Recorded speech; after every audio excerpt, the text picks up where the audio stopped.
Is the COVID economy producing a buyer's market for MSPs? Vertical Axion President Herman Pool is here to discuss, as well as some BDR news, how to delegate instead of abdicate, and more, plus a thought-provoking interview about private equity with Philip Vorobeychik of Vertica Capital Partners. It's ChannelPro Weekly, episode 141. Above all, change everything. Hello, everyone, and welcome to ChannelPro Weekly, episode 141. My name is Matt Whitlock, technology editor, online director, and your host of this fine program aimed squarely at you. And who are you? I will tell you who you are in case you've forgotten or have been stuck inside so long you don't even remember how to pronounce your own name to other people. You are a VAR, a reseller, an IT integrator, a managed service provider. Basically, if you do technology with other companies, you are probably in the right place. Who is also in the right place? Our executive editor here at ChannelPro, the man who keeps the trains moving and things going out on the website on time, on target, and at great content for you, Rich Freeman. Well, thank goodness you remember how to pronounce my name, because that has been a problem recently. Well, I've done it 141 times now, so I think I should have it down by now, I think. But hey, you know what? Tomorrow's another day, and I could forget. Who knows? We also have a great guest host back with us again. This is actually the second time he's been a guest host with us on this show, but we are so excited to have him back. He's a New York Times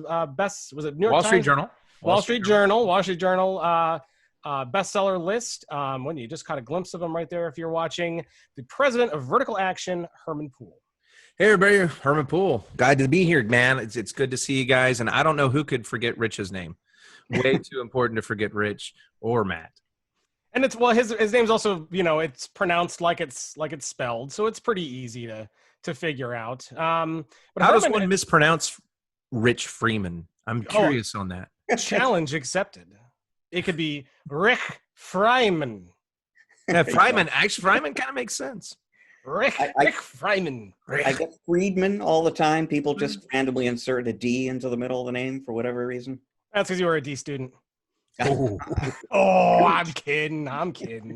Herman, great to have you back. For people Good to be back.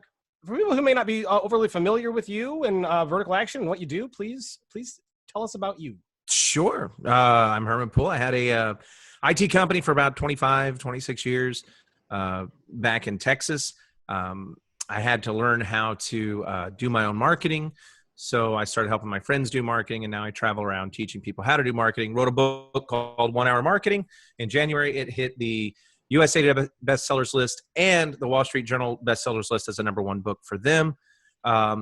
Since then, you know, I've been traveling around teaching about marketing.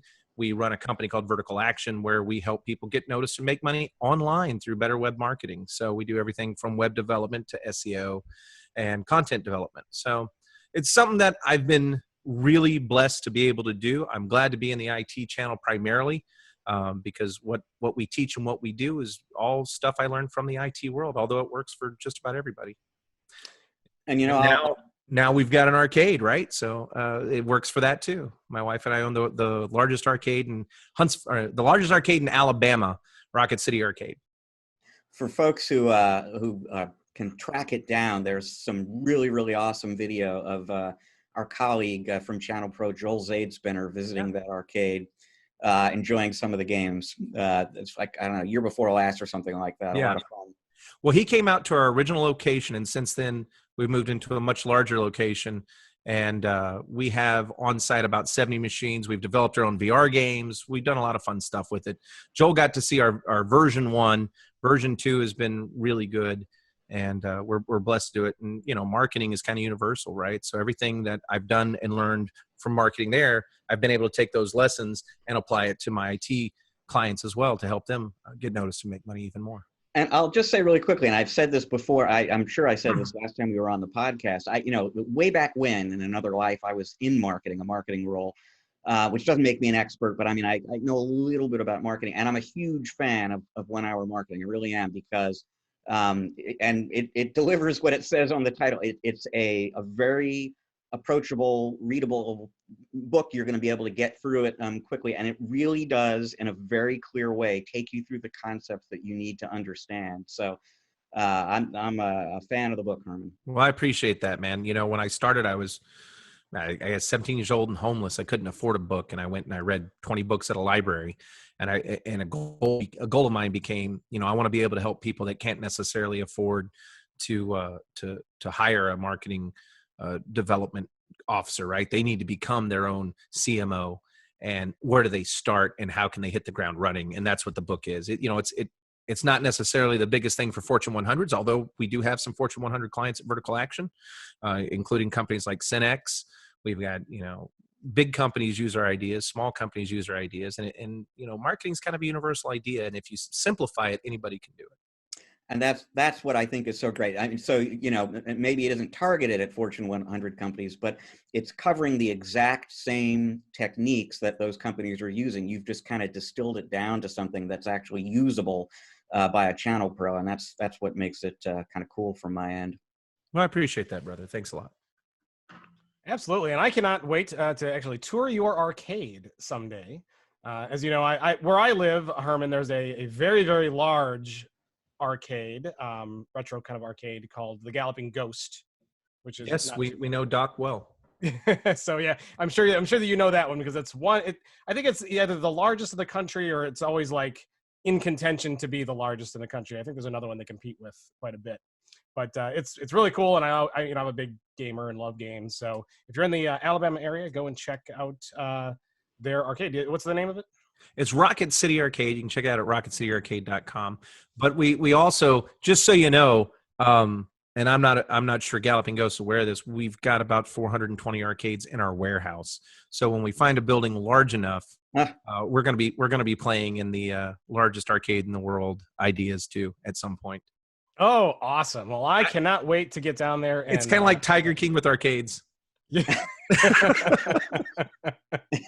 Well, I have heard more Tiger King references in the last week than I ever thought I would have in my entire life.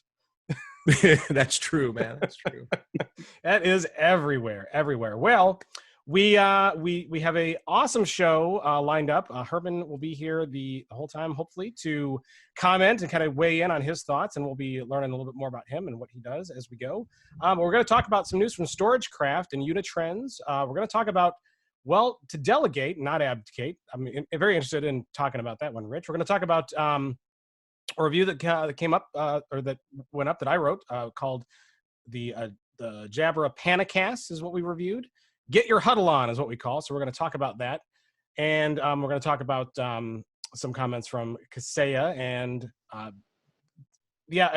how what they see is kind of happening here in the age of the coronavirus, because as we all know, and if you're listening to this well in the future, we are recording this smack dab in like height of peak during this whole coronavirus pandemic fiasco, crisis, whatever you want to call it, where we're all stuck at home and the world is changing very rapidly day to day as we go.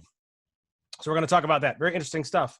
So Rich, without further ado, why don't we go ahead and dive into our StorageCraft story? Okay, let's do it. Because we've got two news stories this week, and they both concern BDR, as it happens. We'll start out with StorageCraft. And they have officially launched now into production, general availability, whatever you want to call it, their new OneSafe Solo 300 product.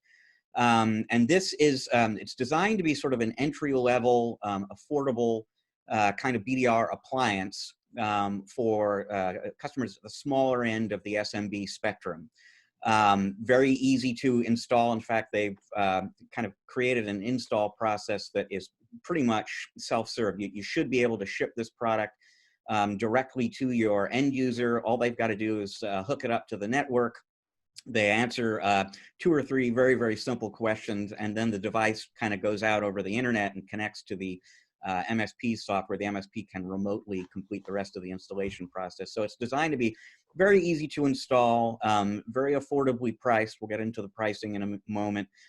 It's very compact, so it's a fit for, again, small businesses, but also remote and branch offices. It's about 4.5 inches by just under 2 inches. By default, it replicates data into the StorageCraft cloud, but you can also plug in a USB storage device. You can connect it over the network to a NAS device. There is a 2.5-inch drive bay in the device itself. You can plug in a hard drive or an SSD up to 4 terabytes in capacity if you want to have data on site, in addition to having it in the cloud.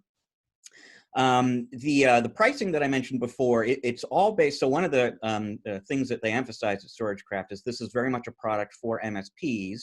So there's no upfront cost attached to it. There's no capital expense that you have to make to buy this thing. All the pricing is based on the machines that this device is protecting.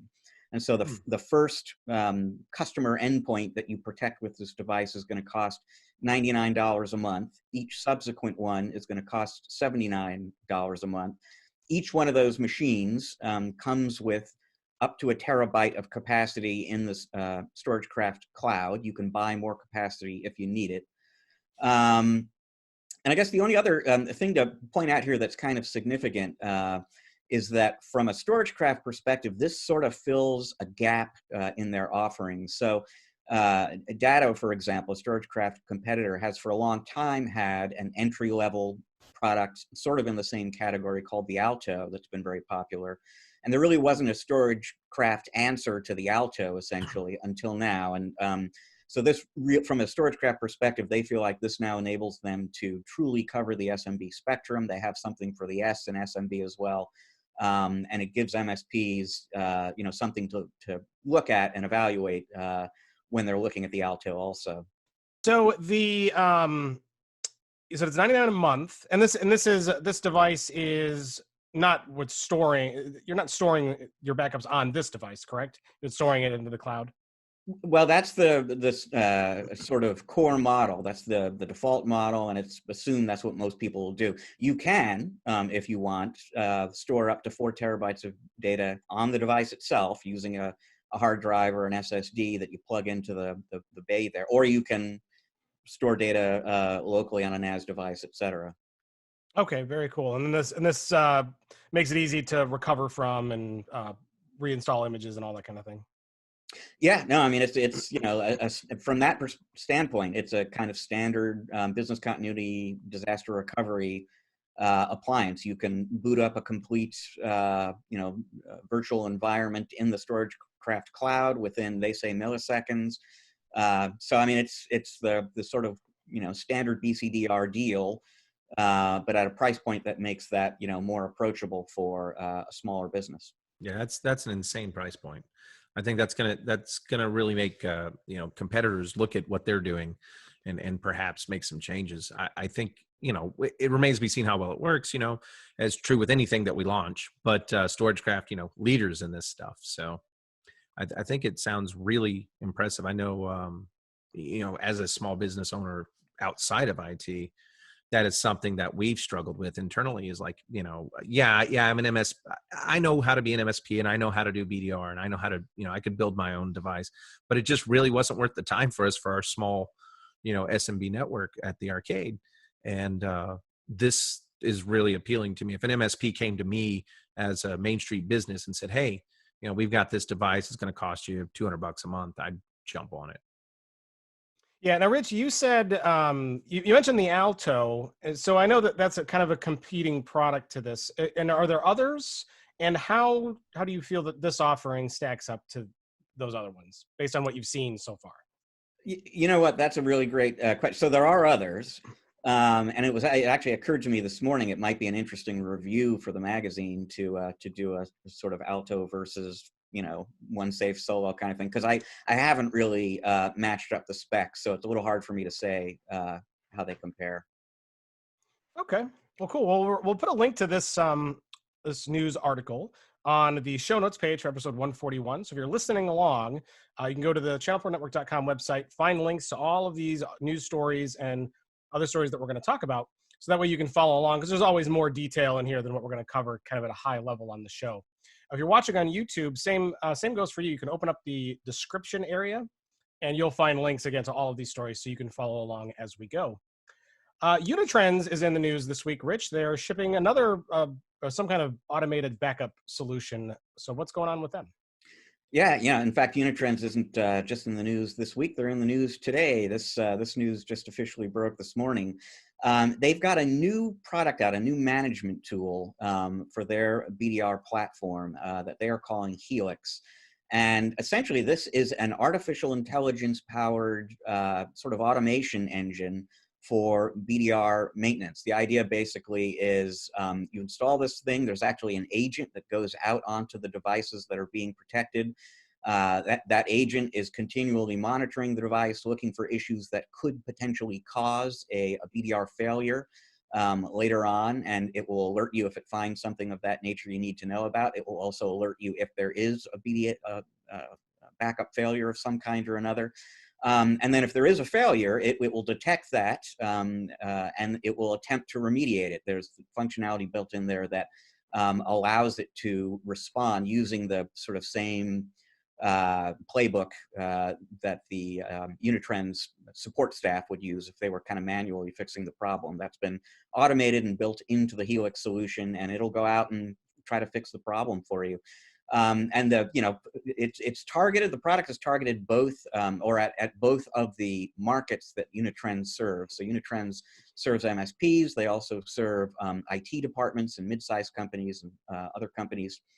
From an MSP standpoint, the obvious appeal of this is, the more you have software taking care of these kinds of issues for you, and especially if that software is detecting problems before they happen, that's saving you time, and that's going straight to your bottom line and increasing your profitability. And from an IT department standpoint, again, if you are handing some rote maintenance and monitoring and remediation tasks over to software, that's going to free your in-house people up for more strategic kinds of activities. Pricing on this, I'll call it up real quick here, but most Unitrends pricing is based on a percentage of whatever you paid for the appliance that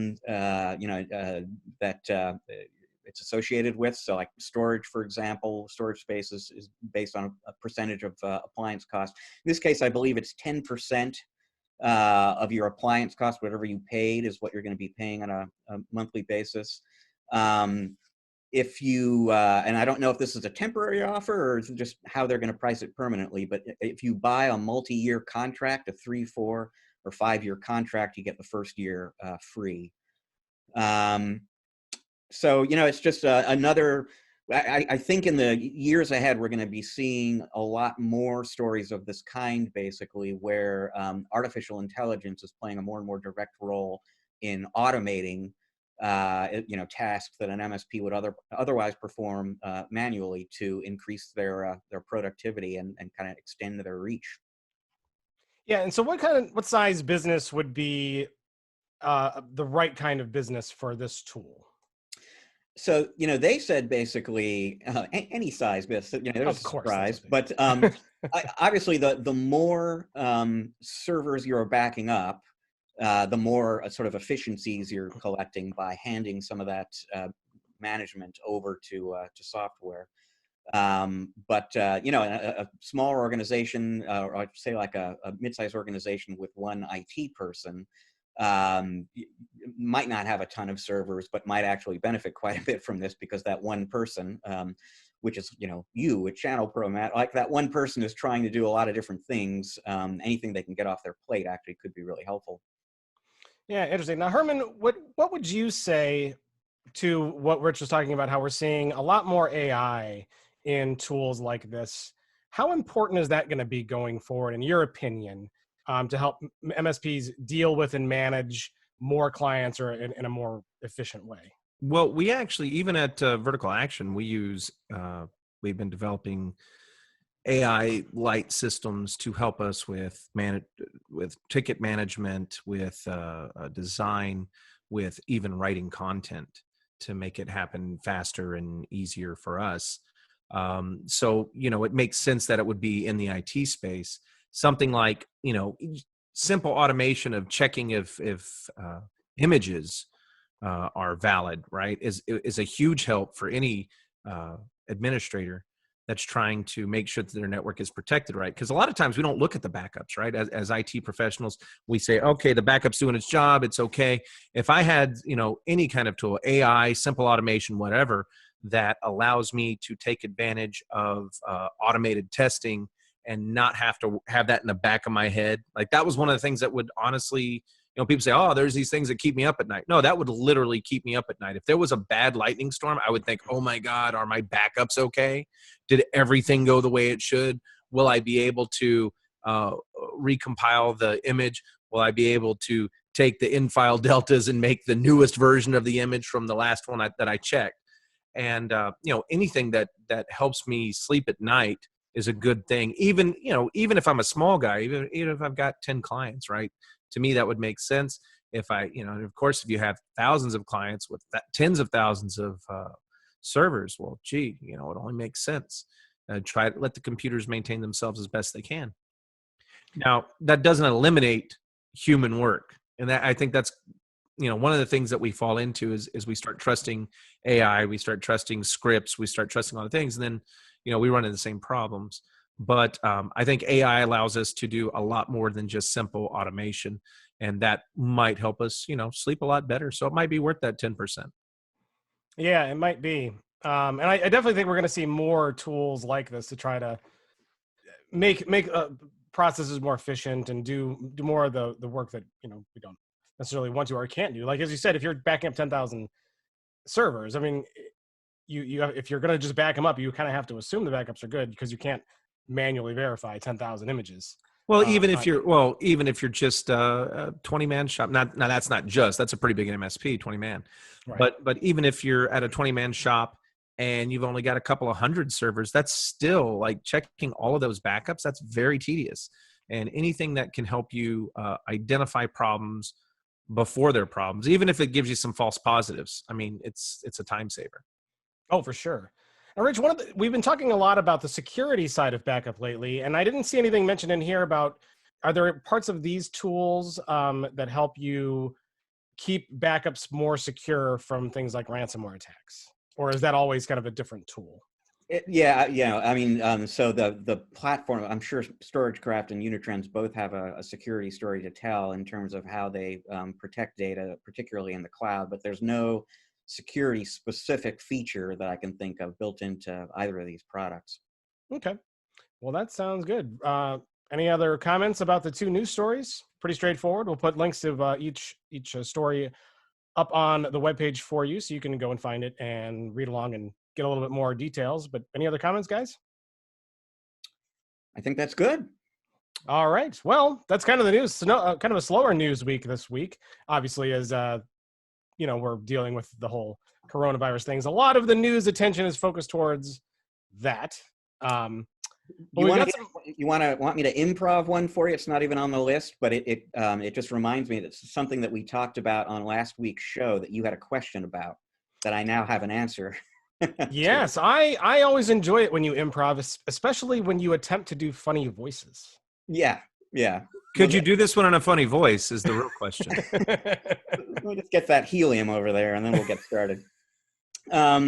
So last week on the show, we were talking about this relief measure that HP Inc. had put into effect, that, this program of sort of financial aid, if you will, for partners who are stretched from a cash flow standpoint.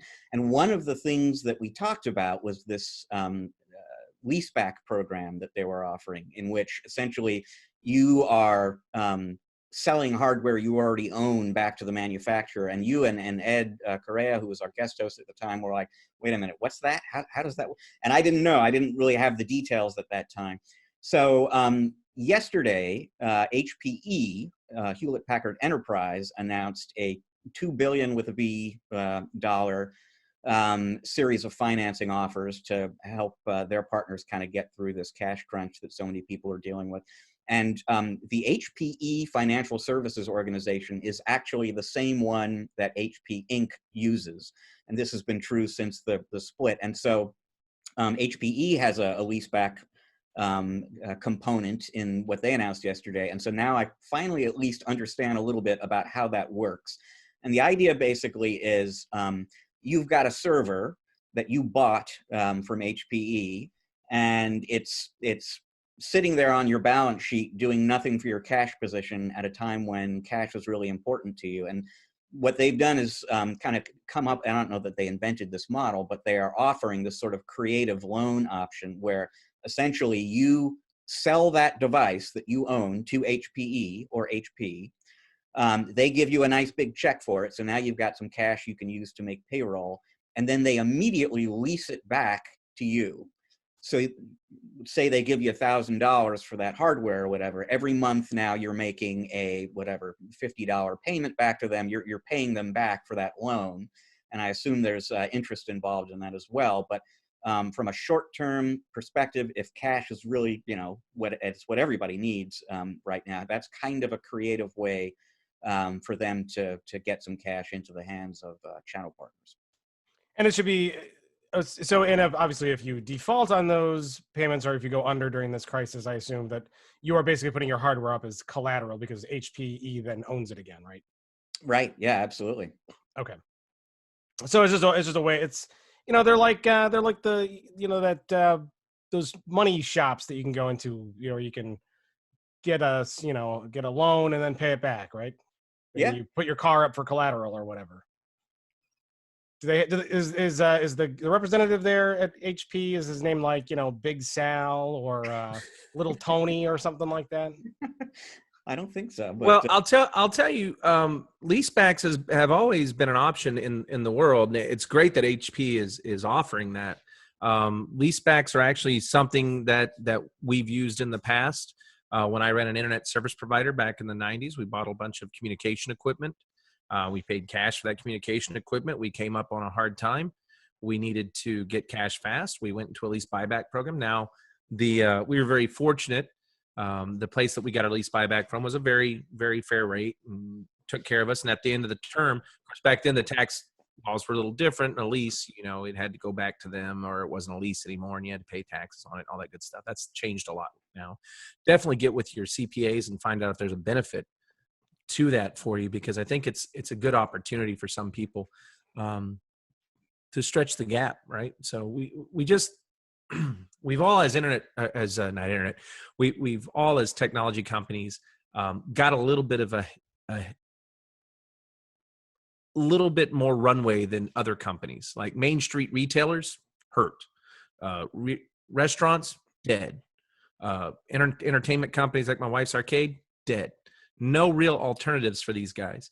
At my arcade, we are considering lease back for some of our arcade machines, because we pay cash for arcade machines, to stretch some of this rent out for us.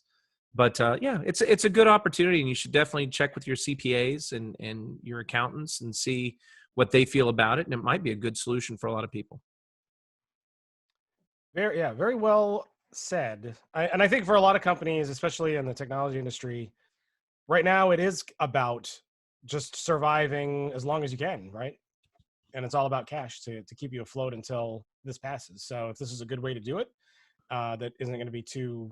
Now, the term's reasonable, Rich? I mean, did you get to look at any specifics? Obviously, you're going to sell it and then lease it back. There's going to be costs to doing that. Are they gouging you, or are they being pretty reasonable?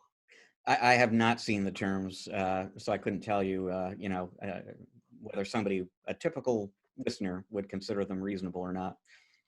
So Herman, in the past, have you found programs like this to be reasonable and worth it in most cases, or no?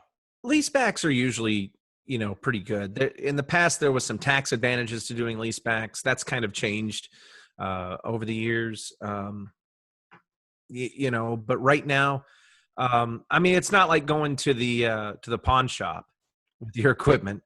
I imagine they would treat you. Number one, HP wants their resellers to be in business for a long time. So I guarantee it's probably a pretty fair thing. It was a really smart move, I think, on their part, because a leaseback program is kind of a time-tested thing that's been around for a long time. It's nothing new under the sun. I mean, I've used lease buybacks in the past to finance big deals that I didn't otherwise have the money for, right? So I think, it's not the world's best thing. I'll give you an example of a lease buyback that happened at the arcade, because that's my most recent lease buyback experience. We purchased a piece of equipment off a show floor for $25,000. And we decided that, hey, we really need that to pay off some other debt.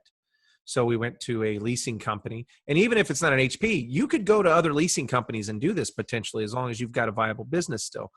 And we went to this leasing company and we said, hey, you know, we've got this $25,000 piece of equipment. They said, okay, you can pay it off over 3 years and it's going to cost you an extra $5,000. Not the best terms, but solved her problem in the immediate. And if I was financing a bigger deal with that, then my profit margin, I just would have moved my profit margin up $5,000. And when I bid the deal, you know, I just bake it into the deal. And we have, as IT providers, we have that opportunity, right? We can bake that extra cost into our next contract or find a way to get that extra cost back. But, you know, if you don't have a ton of things, you don't want to take a big risk, lease buybacks can be beneficial. Now, there's a lot of people that argue against them. I'm not arguing for them. I'm saying if you need them, they're there. Good. And yeah, everybody needs to know about what tools are available right now to help them get through these times. Well, cool extra little improv story there, Rich. Thanks for following up on that. I'm sure some people were confused last week when we were talking about that because it wasn't entirely clear what the whole program was about. So I think we have a much better idea. Very cool. All right, well, we're going to move on. We've got a lot of great stories to talk about. In particular, the first one that we're going to start with is an article that was submitted by someone who's been a guest host on this show at least once, if not twice. She's a remarkable woman, always very fun to listen to, and always just chock full of really great practical ideas and thoughts and stuff like that. So this one is called Delegate Don't Abdicate by Miss Lisa Shore. Rich, tell us about this. Yeah, well, one of the many wonderful things about Lisa is that she also writes really well too, and so we've published a lot of her stuff on the ChannelProNetwork.com website. This is her latest contribution to us, and it was inspired by a real life story. So you know, she's an MSP.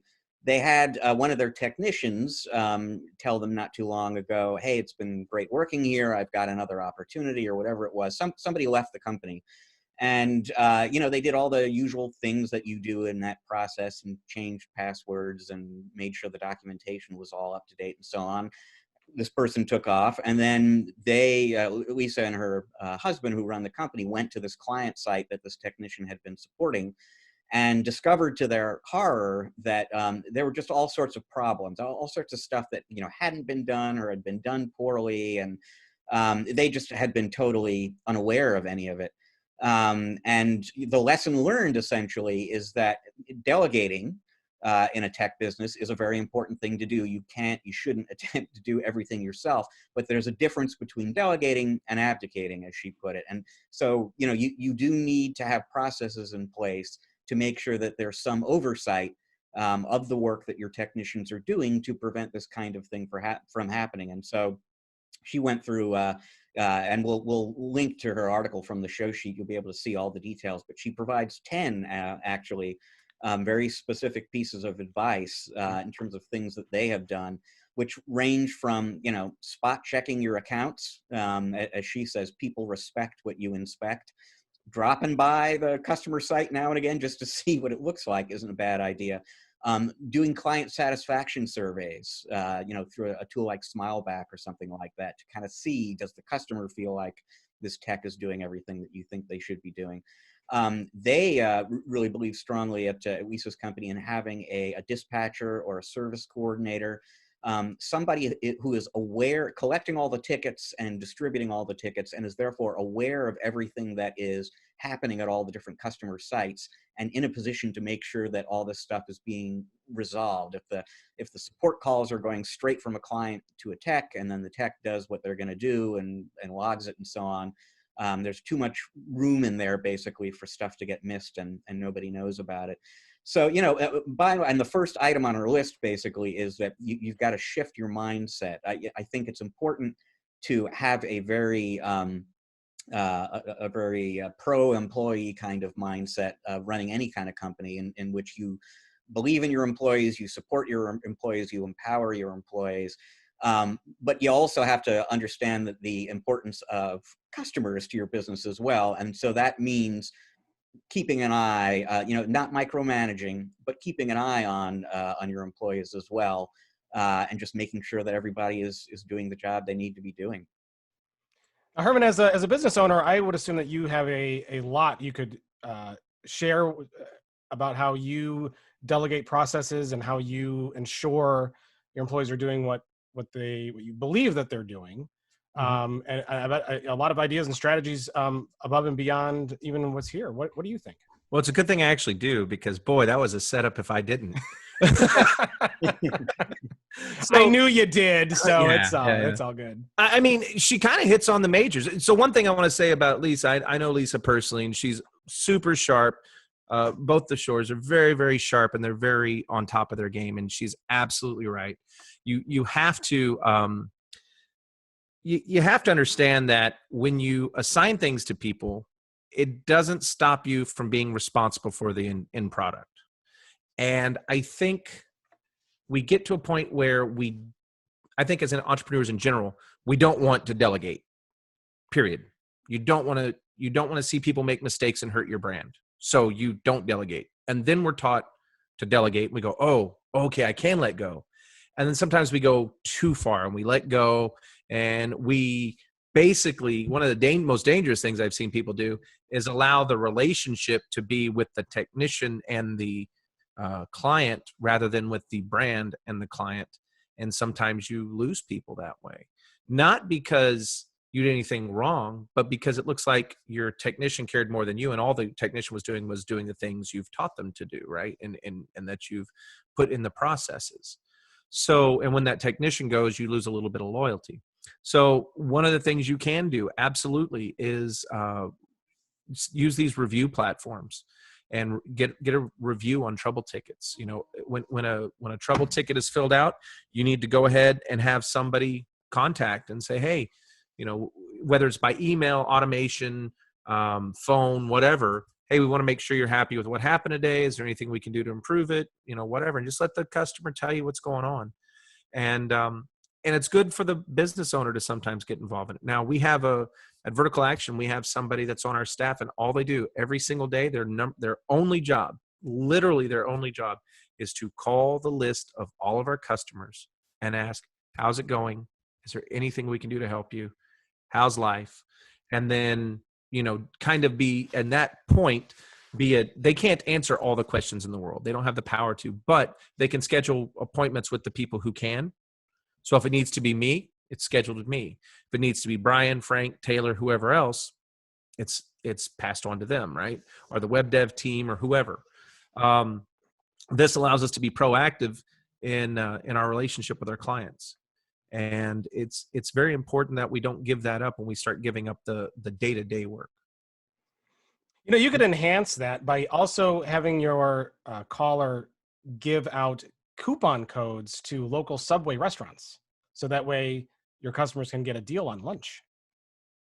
You're absolutely right. Actually, one of the things that I say on stage, you know, let's talk about tech just for 1 second.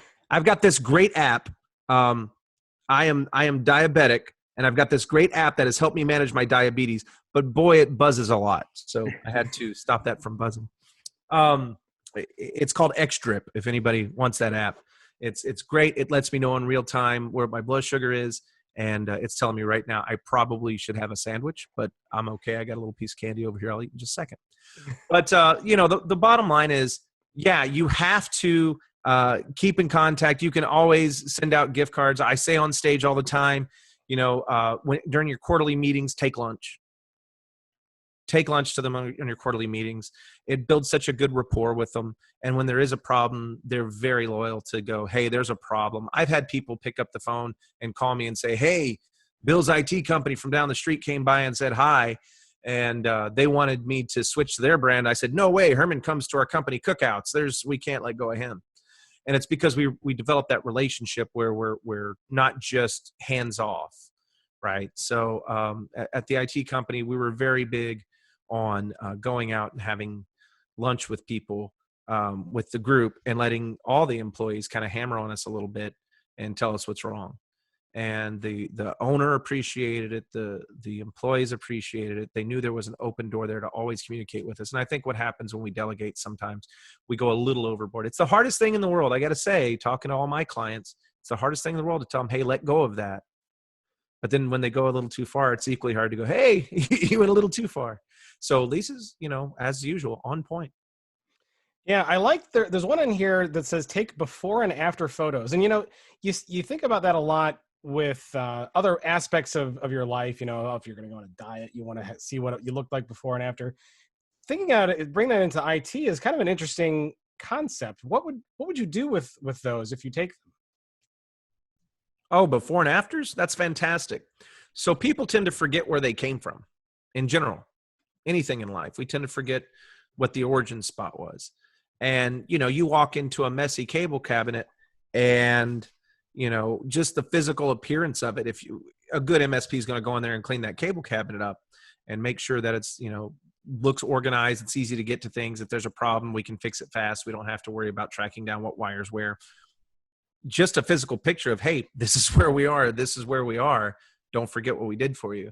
And I don't mean that in a mean way, but you gotta say that sometimes. A lot of people tend to, this kind of goes off into the marketing thing. A lot of people tend to do a lot of free stuff for their clients because they're helping them out. But what they neglect to do is say, hey, we did a free thing for you. So what we would always do at my store, charity begins at home, right? And that's where it needs to stay if I'm going to stay in business. That doesn't mean we don't give things out to charity, but we make sure people know what we did in the case of business. At home, all my charitable giving, nobody knows anything about. At work, big, huge billboards, Facebook ad campaigns, everything else, because we want people to know. That's the reason we're doing that. So in this case, if you have a client that you drove out to in the middle of the night and you didn't charge them extra for being there in the middle of the night, send them an invoice that's $0 for what your normal rate would be so they can appreciate that. And I'm not saying do it mean or do it, just say, hey, I just wanted you to know we have to create an invoice for this. It's part of our processes, but I went ahead and zeroed that out for you because we want to take care of you. And I don't want you to have to worry about that kind of thing. Very cool. And, I bet there's a marketing angle there too, even with something like the before and after photos. I mean, you can use that to showcase your work, right? Could you use that to absolutely. show other customers? Put it on your website. You can show before and afters. It's no different than showing a before and after of a weight gain or before and after of a house remodel. No one's going to toot your horn for you in marketing, not until you toot it yourself. That just sounded weird and hokey, but usually other people don't like to be tooted anyway. Yeah, it's just, you have to keep your hands 6 foot distances right now. 6 foot distances. So toot yourself. But this is not a good marketing campaign for vertical action. Toot yourself, vertical action. But no, I mean, you've got to let people know you're there. And a lot of people they're not taking it for granted necessarily when you do free stuff from. How many times have you heard this from yourself or from a friend in the industry? Man, I did all that free work for them and they didn't even appreciate it. It's like, well, did they know it had a value? What did you do to let them know that? And if you did nothing to let them know that, well, that's on you, bud. Right. Sorry. Whatever's free has no value. Whatever's free has no value. So make sure they know what the price was, what they got it for. It needs to say if you charge, I think we used to charge $250 an hour after hours for on-site service calls. If it's $250, but $250 an hour is there for 3 hours, $750. Client discount, client discount for this visit, right? 100%, because you don't want to say client discount 100% because then they're the client and they expect 100%. Client discount for this visit, 100%. And we did that and it worked out real well. I know because I did it the other way and they said, well, you told me these are always free. No, I didn't. Yeah, no, it says client discount 100%. Okay, change that, client discount for this visit. And if you don't believe that, please look back at our contract. This is why you have to have contracts. And that's why you have to have contracts. It's why you have to have things written down. Just like you have contracts for everything. If you're going to do something for free that goes outside of the contract, make sure they know you did it for free. Make sure they know the value of what you did so that they understand it. Now, does that stop them from later on not valuing it?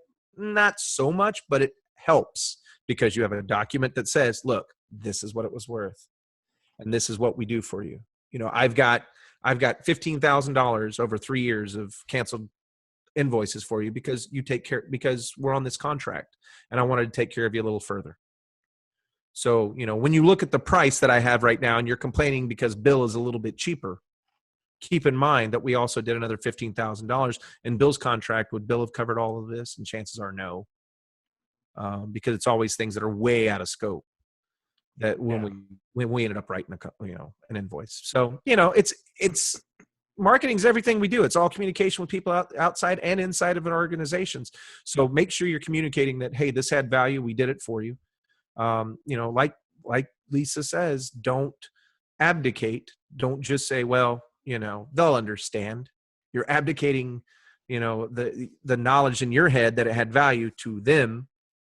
You need to write that down and show them, hey, we did this for you and it had a value. But, I think that I love that article. She's always great at writing. And this comes from someone that doesn't think he's all that great at writing. I look at hers and I go, hey, I wish I could do that. And she does a great job. So that was a great article. It is. I want to touch on one more point in here, Rich, if I can, which is one that I read and I was like, well, that's interesting because not everybody works this way. But number 3 on her list is to direct all service calls to your support line.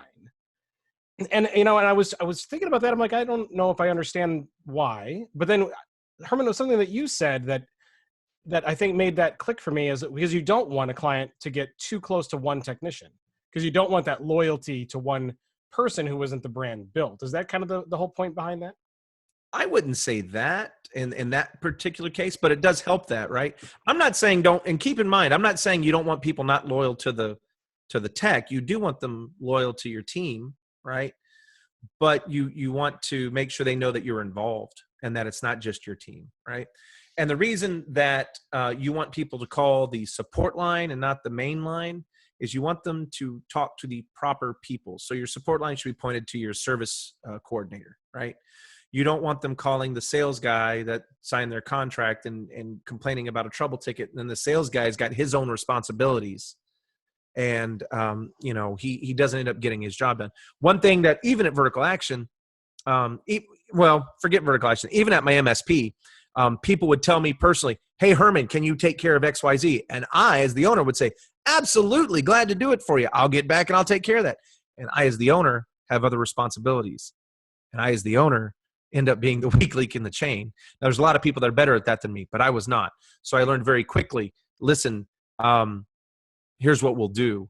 I'll call them right now for you, and you can tell them. Like, I went that far with it. I would dial the number on their phone.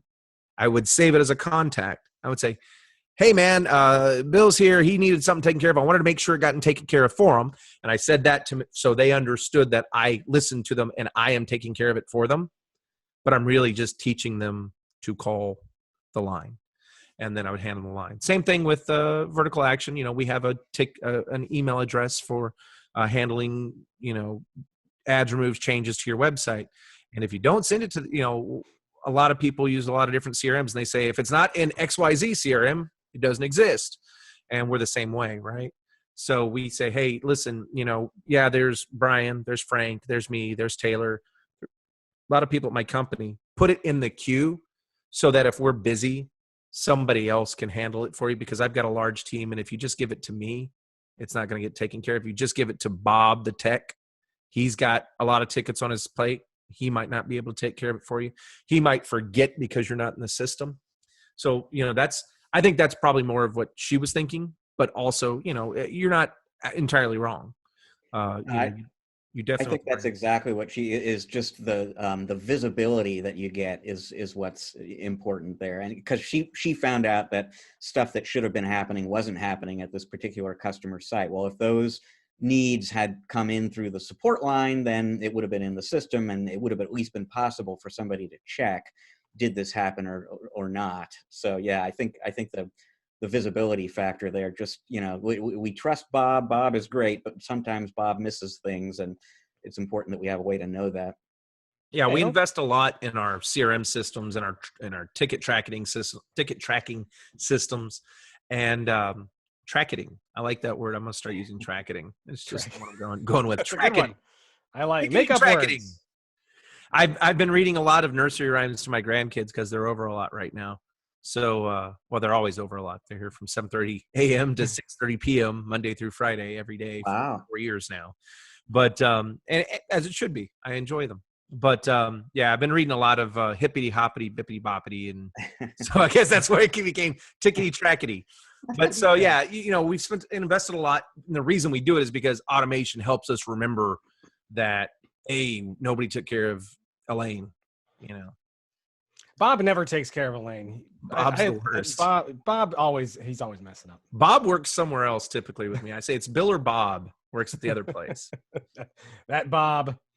All right. Well, let's get great article. I really encourage everyone who's listening and or watching to go and read through her 10 pieces, her list of 10 steps that you can take to kind of avoid being blindsided and ensure good business continuity and good things to do to delegate instead of abdicate. So we're going to move on. We're going to talk about a hardware review that we have. Finally went out into the April issue and hit the website this week. So we're going to talk about the Jabra Pana-Cast. Rich, did you get a chance to read about the Pana-Cast? Well, I absolutely did in the course of editing the April issue. Yeah. Well, I knew that was why you were just supposed to say yes, because you want to read it anyway, right? Well, not because you have to too. read it. So I will go ahead and I will introduce this review and talk a little bit about it. So the Pana-Cast is actually a very small webcam, but this is the device that's designed to handle the video conferencing. It's a video conferencing solution for, I'm not going to say conference rooms per se, but a concept that's springing up a lot in businesses these days, especially as more teams work in remote units. But this kind of concept of a small conference space or a huddle space, as Jabra is trying to coin the term.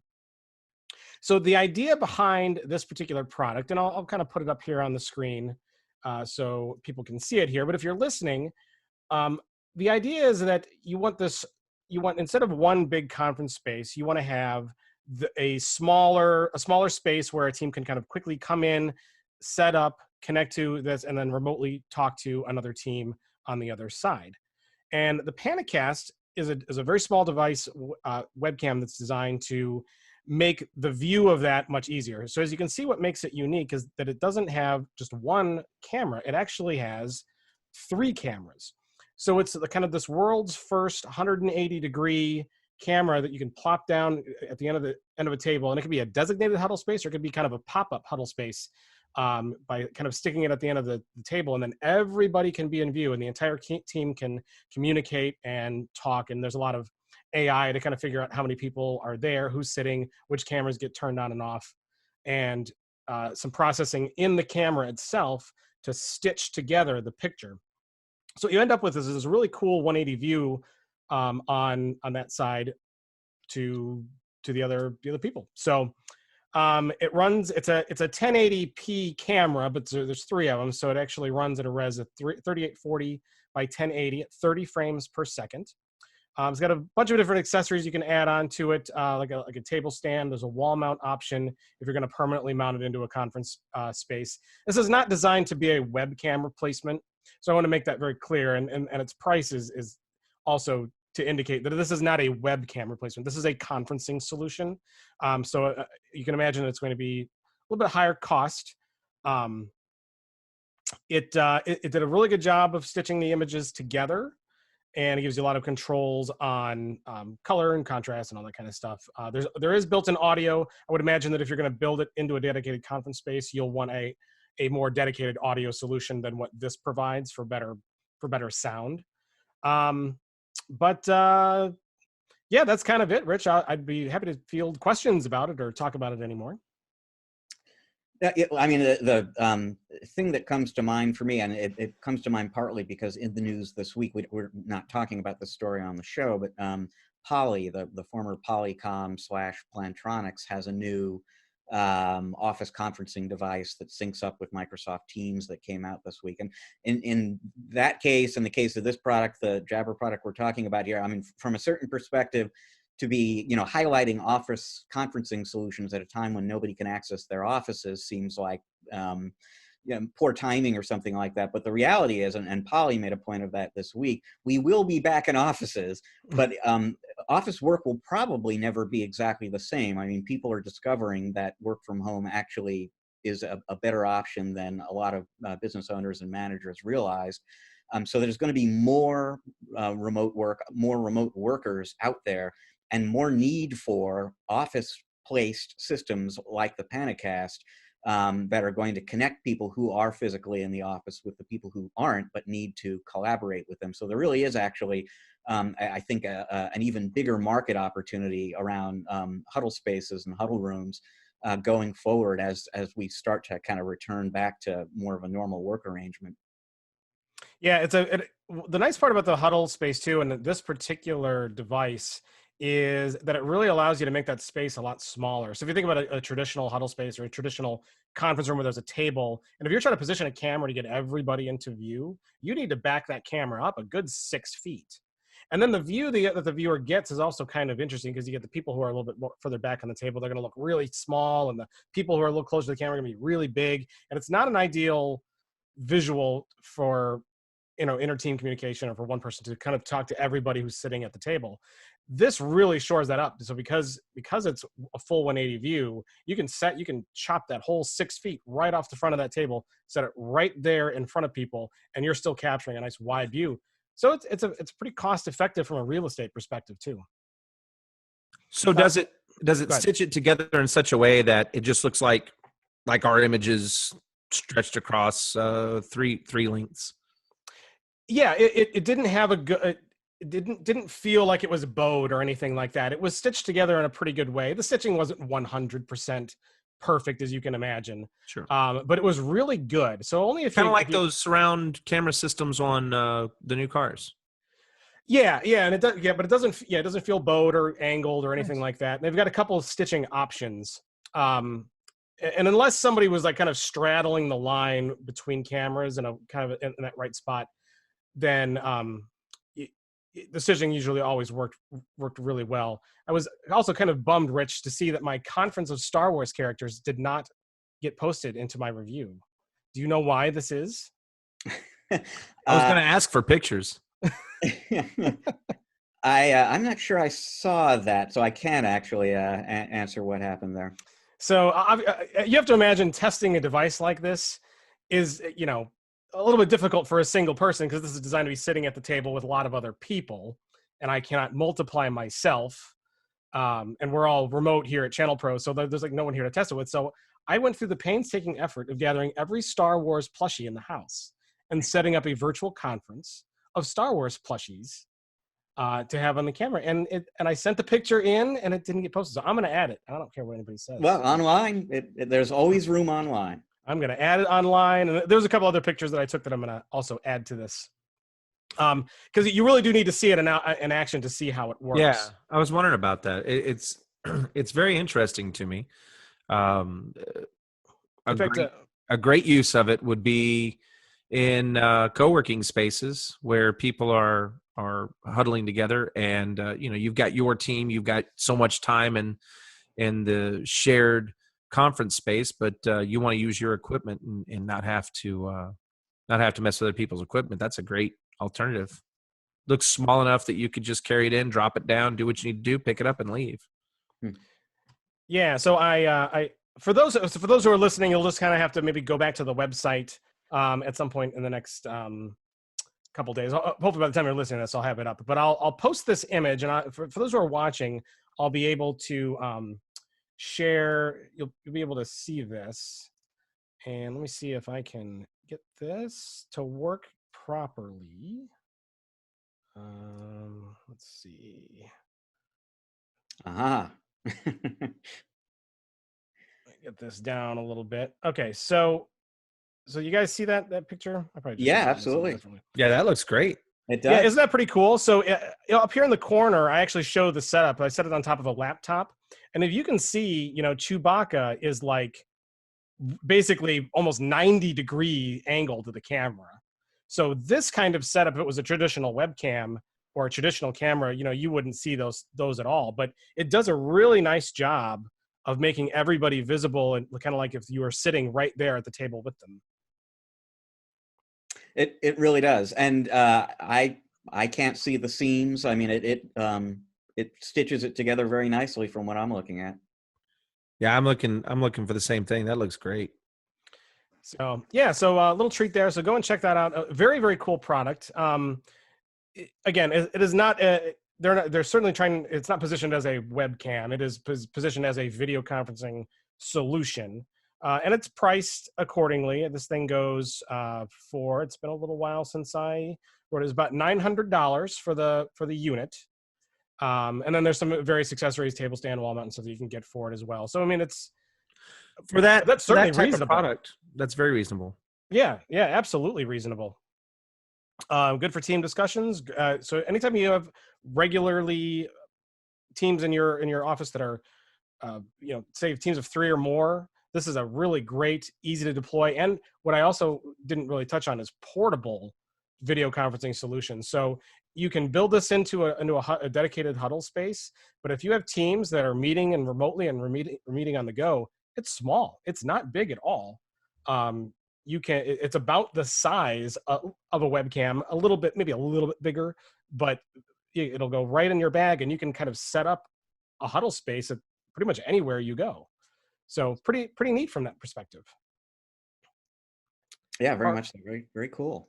Cool. I think we've talked about that enough. It's definitely something to check out. We'll post a link to the review if you want to go and read all the details. We kind of break it down in there and talk about a lot of the attributes, and you can look at the specs and all that kind of stuff. So Rich Kaseya, the executives, see this time being the time of the coronavirus and all of the economic impacts that it has, that it might be a good buyer's market if any of larger groups wanted to roll up a bunch of smaller MSPs.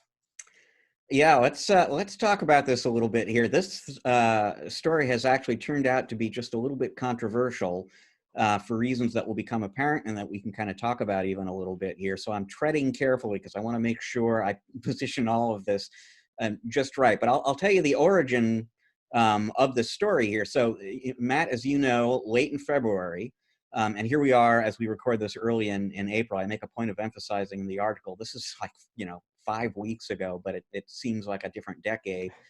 Late in February, Jim Lippy, a senior executive at Kaseya, came on the podcast with us, and he was talking about this phenomenon that's happening in the managed services world, where you're seeing the rise of these regional and national MSPs with a big footprint and lots and lots of customers, economies of scale that allow them to outprice smaller competitors sometimes. There's a lot of private equity money that's behind these so-called MSP roll-ups.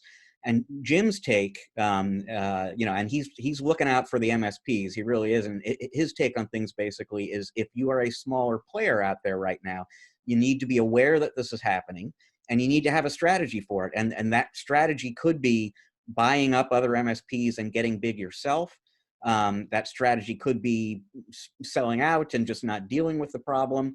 It could be cultivating a vertical niche so that it's hard for these big players to compete with you. You'll have expertise in a very specific area that is needed that they can't necessarily match. But you need to have a strategy, whatever that strategy is.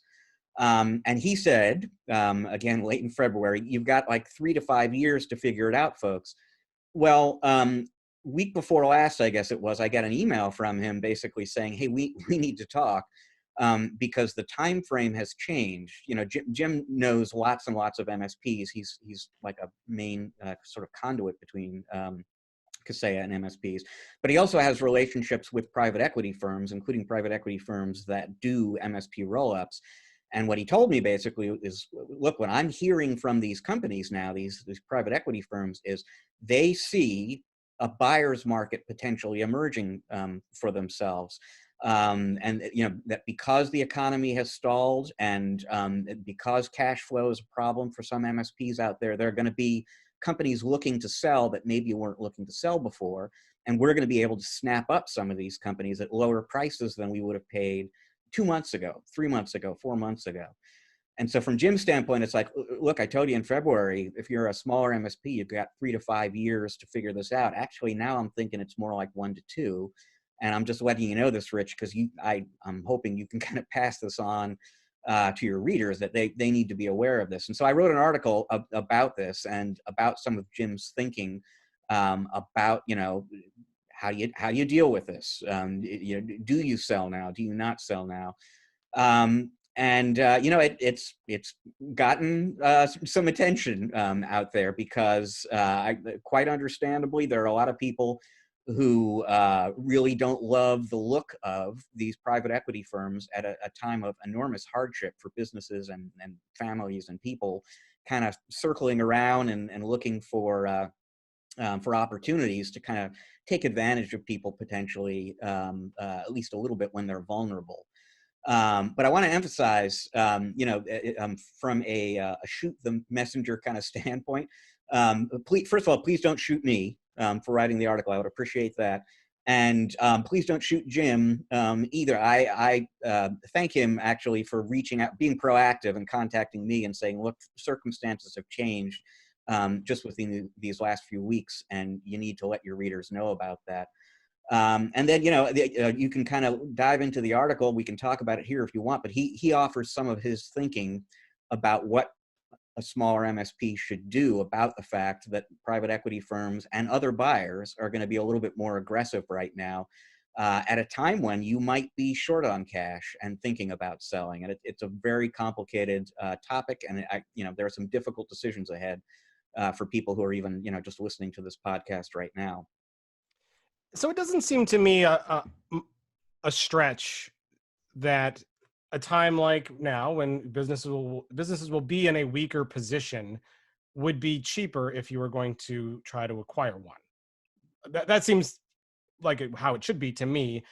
Herman, why do you think that there's a little controversy here with this? So I think what happened, right? So when you hear the whole story as Rich tells it, this is really an article that was made in February. And what was happening then is not happening now. And what was happening now was not happening then. I think that some people read it a little hurt because they're hurt right now. We're all hurt, and we're all reacting a little differently than we would to news than any other day of the week. It's absolutely true. Right now is a good time to buy, but it's also a good time for small MSPs to start thinking about partnering together and becoming larger MSPs and making themselves a more attractive suitor to private equity or anybody that might buy out, or actually just combining together to engage in economy of scale buying, get more licenses for your different applications that you use across your business, consolidate your workforce. There's a lot of increase the amount of people you can service, make your make your service area larger. There's a lot of opportunity here. And I think where it became a little controversial, from what I'm understanding from my clients, is the timing. It came down to the timing. It came down to how it was said. It's a sensitive time, and I'm not saying anybody's wrong in their feeling in it. But I do think it's something important that you can look at. So you can actually take this article, you can read it, and you can apply a lot of different logic to it. And to me, and it may sound callous to some, and I don't mean it to sound callous. This is a great opportunity we have right now in this time, in COVID in general. You have an opportunity to change the way you run your business, to find new economies of scale. You have a way to figure out, like, a lot of people had offices and now they're realizing maybe they don't need offices, or offices as large as they are, right? Maybe they found something new in remote work. They found a secure way to do remote work. And now they realize, hey, I can give my employees a 4-day week instead of a 5-day week. And that 5th day could be at home, and they can do just as much work at home as they can here. And, I think there's a lot of opportunity to learn and grow here. And I think the thing that made it controversial is just the timing, to answer that question. But I'm kind of delving into something else, and I hope it's okay to go off into a little tangent here. Rich, we've never gone on a tangent here on ChannelPro. This never goes. The first show never did. The first show I did with you guys didn't, and this one certainly won't. But listen, you've had me on twice. If you have me on a third time, I promise we'll go off on tangents. I'm a big lover of math. I love tangents. No, that's not the way we're going. Okay, so language is amazing. So here's the thing, guys. I think right now, I'm going to share something with you that I haven't shared on my Facebook page, my personal Facebook page. I haven't shared it on my public pages. Haven't shared it with my clients. I barely shared it with my wife. I was having, and I think we all have dreams, right? We all sleep and then we have a dream. I had a very interesting dream one night. I was very worried about everything that's happening. Worried for Vertical Action, worried for my clients, worried for my friends, worried for my wife's business, worried for our employees there, my 17 employees at Vertical Action, my 11 employees at the arcade, just worried for people. And I went to sleep and I didn't know what to do. And a lot of times I solve problems when I'm sleeping for myself. It's always been something that happens. I can't sleep anyway, so my brain just works. And then I go, oh, that's how to fix that NAS. And I wake up at 6 a.m., I go fix the NAS. Well, in this case, I had a dream that was just 4 large words on a black background in white letters. Above all, change everything. And I said, wow, that's kind of weird. That doesn't make a lot of sense. And I started thinking about it. And I said, this is really an opportunity where all the responsibilities that I had before have changed. All the distractions that I had before are closed. And now it's just me and my home, right? So I have the opportunity to look at every single process, every single action, every single word I've said, every single way I've trained my staff. And I said, is there an opportunity here to change that? And while I worry about everything else, I now, above all, worry about how I'm going to change everything. How will I change things to improve to come out of the other end in a positive way? I could have worried about closing the businesses and worried about the damage it does to my business. And I do. And I did and I still do, right? But instead of focusing on that, now I'm focused on changing everything to improve to improve my efficiencies at my businesses, to improve my relationships with other people, to improve my relationships with my family. And I'll share this, to improve my relationship with God, because I happen to be a Christian man. And it's a wonderful opportunity for me to do that. Now, maybe you're not Christian. Maybe you have a different faith. Maybe you have something else you want to change about your life. Maybe there's a habit in eating, a habit in exercise. We had all of our habits broken. Actually, as horrible as this is, there are blessings in it. It takes time to break a habit. We've been forced to break our habits. Now, with everything going on in the emotionally charged position our brains are in, it's ready for new input. So we have a real opportunity to start taking in different content. The way to the subconscious mind really makes all of our decisions. And the way to the subconscious mind is through repetition. So now's the time to start creating new repetitions that are better. Get up every morning at 6 a.m. and ride your stationary bike. Get up, change the time you wake up, change the time that you answer the phone, change the time that your store hours are. Just play with different things. And this is a good time. And everybody right now understands things have to change. So you've never had an opportunity where everybody in the world understands things are changing. So when you make a change, before your client might have freaked out, but now you go, hey, we had to kind of make this change. So it's your opportunity to step up, make some change, and potentially change everything in your life for the better. I love it, Herman. I love it. And it dovetails with some stories I've heard in recent weeks that I love as well. I mean, there are MSPs out there. If we've been encouraging people to cultivate a vertical niche for a while. If the vertical you chose is restaurants or hotels, you don't have a lot to do right now. And that's a horrible, horrible situation to be in. But I'm hearing about channel pros who don't have a lot of work coming in right now, who are taking this opportunity rather than throwing the towel, rather than just despair. They've got some time now that they can actually invest in the business and do the things they've never had time to do, that the distractions kept them from doing. They're investing in learning new platforms, gaining new certifications, getting their books in order, getting their processes cleaned up. It may or may not save the company, but it's all stuff that's going to, if they can make it through, this is all stuff that's going to be, that's going to make them better later on. And like you said, that we have been forced into a situation nobody wants, that gives us an opportunity to do that kind of thing, rethink things, do things that haven't been possible before.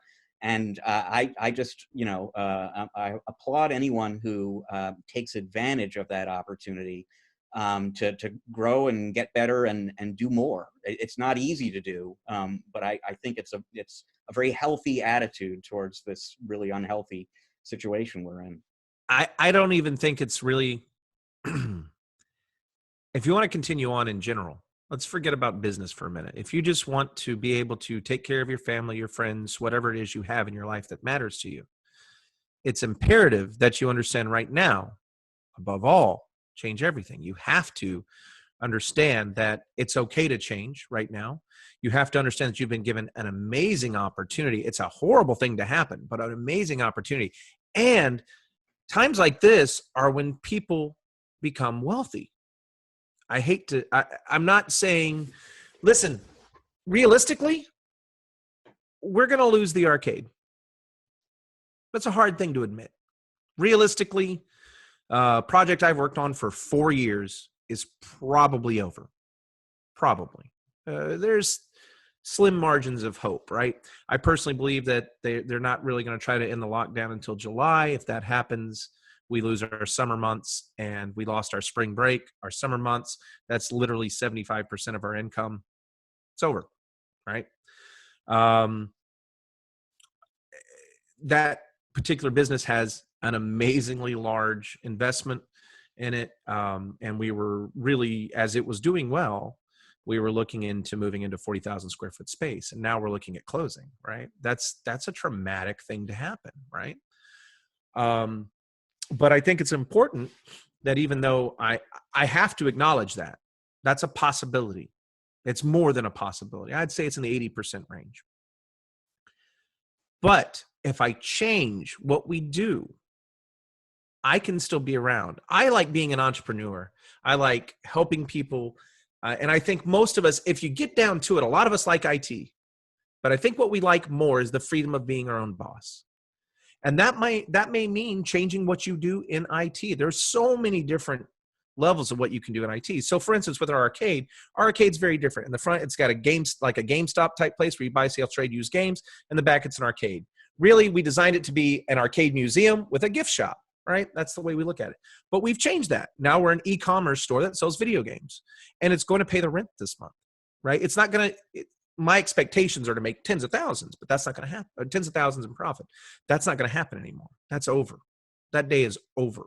I have to suck it up, and I hate it.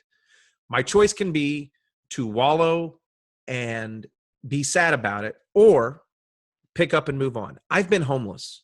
So I know exactly, like the book is about me transitioning from homelessness into being an entrepreneur, me transitioning from my wife's stage 4 cancer and going completely broke again because of the cancer, into being able to have victory over that, right?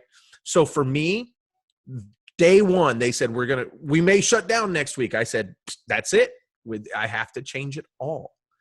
And that dream just forced me into that. And, I'm hoping other people understand that I'm not being callous. You may lose your IT business. That may be true for some people, right? But that just means it's time to change what that IT business was. Maybe now you find you get you some new certifications and you start focusing on security for e-commerce sites. Maybe that's your new gig. Maybe you learn how to manage servers in the Amazon cloud or some other cloud system, Google cloud system. You get certified in those things and you start managing stuff in the cloud. You've got the tools, right? You got to look around you. What are the tools you have? What are the skills you have today? And what skills can you quickly acquire to change what you're doing? So like I said, I was going off on a little tangent there, but I think it's an important tangent. I think it's important that we all kind of come to grips with something a lot of us don't want to. And that is, everything has changed, and it is our opportunity, though, rather to look at it as a loss. It is a loss, but out of this loss arises a new opportunity. And if you embrace that mindset, you're gonna come out fine on the other end. But if you embrace loss and say, all I have is loss, you're not really going to come out fine on the other end. We're all going to get broken through this. Every one of us, even me, even in this positivity, I'll be broken in some ways. It's going to be really hard for me to again think about, in this case, I hate to delve off of IT, but in this case, my business that works with IT businesses, we're doing fantastic. God bless us. We're wonderful because our IT businesses are wonderful. And like, if you need help and you're our client, you can call us up and we'll help you come up with new ideas to help you with your business. We always have done that. We always will do that. But as far as this arcade thing, it's my wife's business. It's her baby. It's her first entrepreneurial experience, and it's over. And she can either choose to linger in that and in being an entrepreneur, or she can choose to do something new. And that's what she's doing. Oddly enough, the name of the company that owns the arcade is Do Something Else LLC. Yeah. Well, that's almost an interesting irony. Yeah. There. Well, it's actually the title of my next book. Oh, that's how that's yeah, very that's cool how that too. came. And to put a point on what you said, it's creative thinking right now is going to help a lot of people get through this. Positivity, thinking ahead, but you know what? A part of change is creative thinking, and think outside of the box, find ways to stay alive, and if you can get through that, eventually things will be better. And like you said, this is a good time to come out the other end stronger than we were when we went in. So right, don't just find a way to stay alive. Find a way to thrive. Find a way to grow in ways you never expected, because it's an opportunity to do that. Now, believe me, we're living in a little bit of despair right now. And what I'm saying sounds super positive. And I am a super positive guy about this, but about the loss, I'm super hurt, right? So don't think I'm being flippant, and please don't think that I'm being insensitive. I just want everybody watching this to understand you have opportunity here if you choose to pick it up. And I kind of think that's kind of where Jim was going, right? You have opportunity if you choose to pick it up. We can choose to be offended at offended that people are suggesting this is an opportunity, or we can choose to take it as an opportunity. I can't control which way you view what I've said today. All I can do is offer you what is providing me not only solace, but a resolute drive to go on and do something new. yeah, I believe it's going to be a huge blessing to my family. absolutely. Well, and what's interesting is that as we were talking about Jim Lippy, and we're talking about the buyer's market, that's kind of where we started before we kind of went into that. But part of what is fueling the buyer's market is private equity money that is swooping in all facets of IT, on the vendor tools side and on the MSP side, and is swooping in and spending big money buying and merging companies together. So we thought it'd be interesting to actually speak with an honest to goodness actual private equity investor and private equity company who works at a private equity company who is or engaged in these activities, to see, well, what is this whole private equity thing and what is it all about? So we're going to talk to one right now. We did an interview with Philip Vorobeychik earlier today, and we are going to go and check that out. So when we come back, we're going to talk to him, and we will be right back.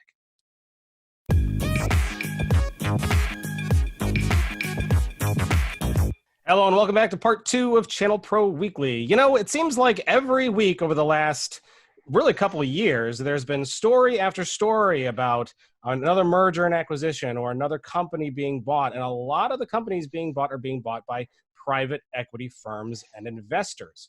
But why? What are private equity investors? Why are they targeting MSPs? What's the business opportunity, and what's the goal?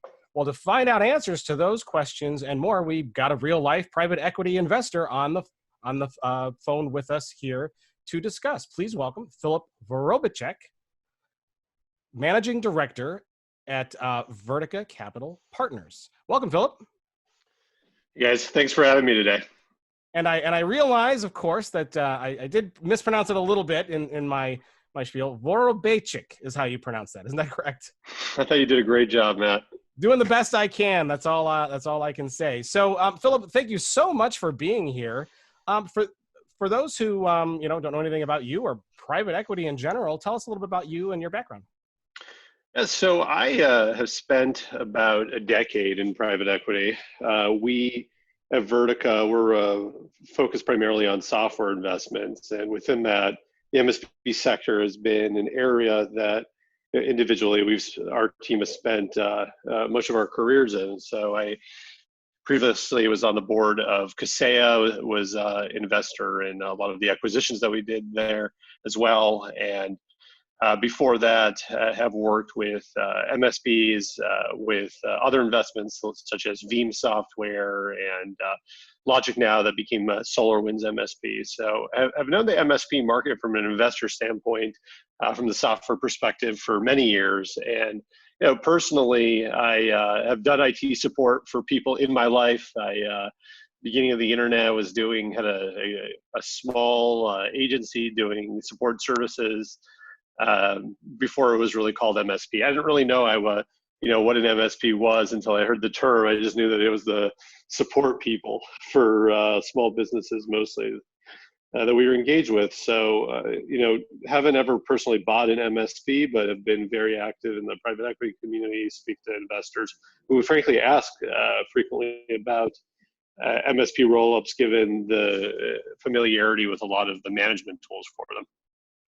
So people out there may not be overly familiar with really what a private equity investor or a private equity firm does. I mean, they know that they spend money and they buy companies, but there's got to be more to it than that. What would you say how would you describe a private equity investor like yourself? Well, I think that there's different flavors of private equity. Some people are sector focused, some people are generalist focused. Some people make money primarily through growth. Some people make money primarily through leverage. And within that, there's a lot of different flavors. We are sector focused on software exclusively. We make our money through growth. And, within that, I think more relevant to people considering MSP roll-ups, there's people who really, given their history and their track record of how they've made money, tends to really indicate how they'll act in the future. So some people may look at the MSP sector for the growth area. Some people might just think about the pure leverage math of putting people together and producing more cash flow to pay down debt faster. So overall, we're obviously acquiring businesses and in different ways, but there's a lot of flavors within private equity.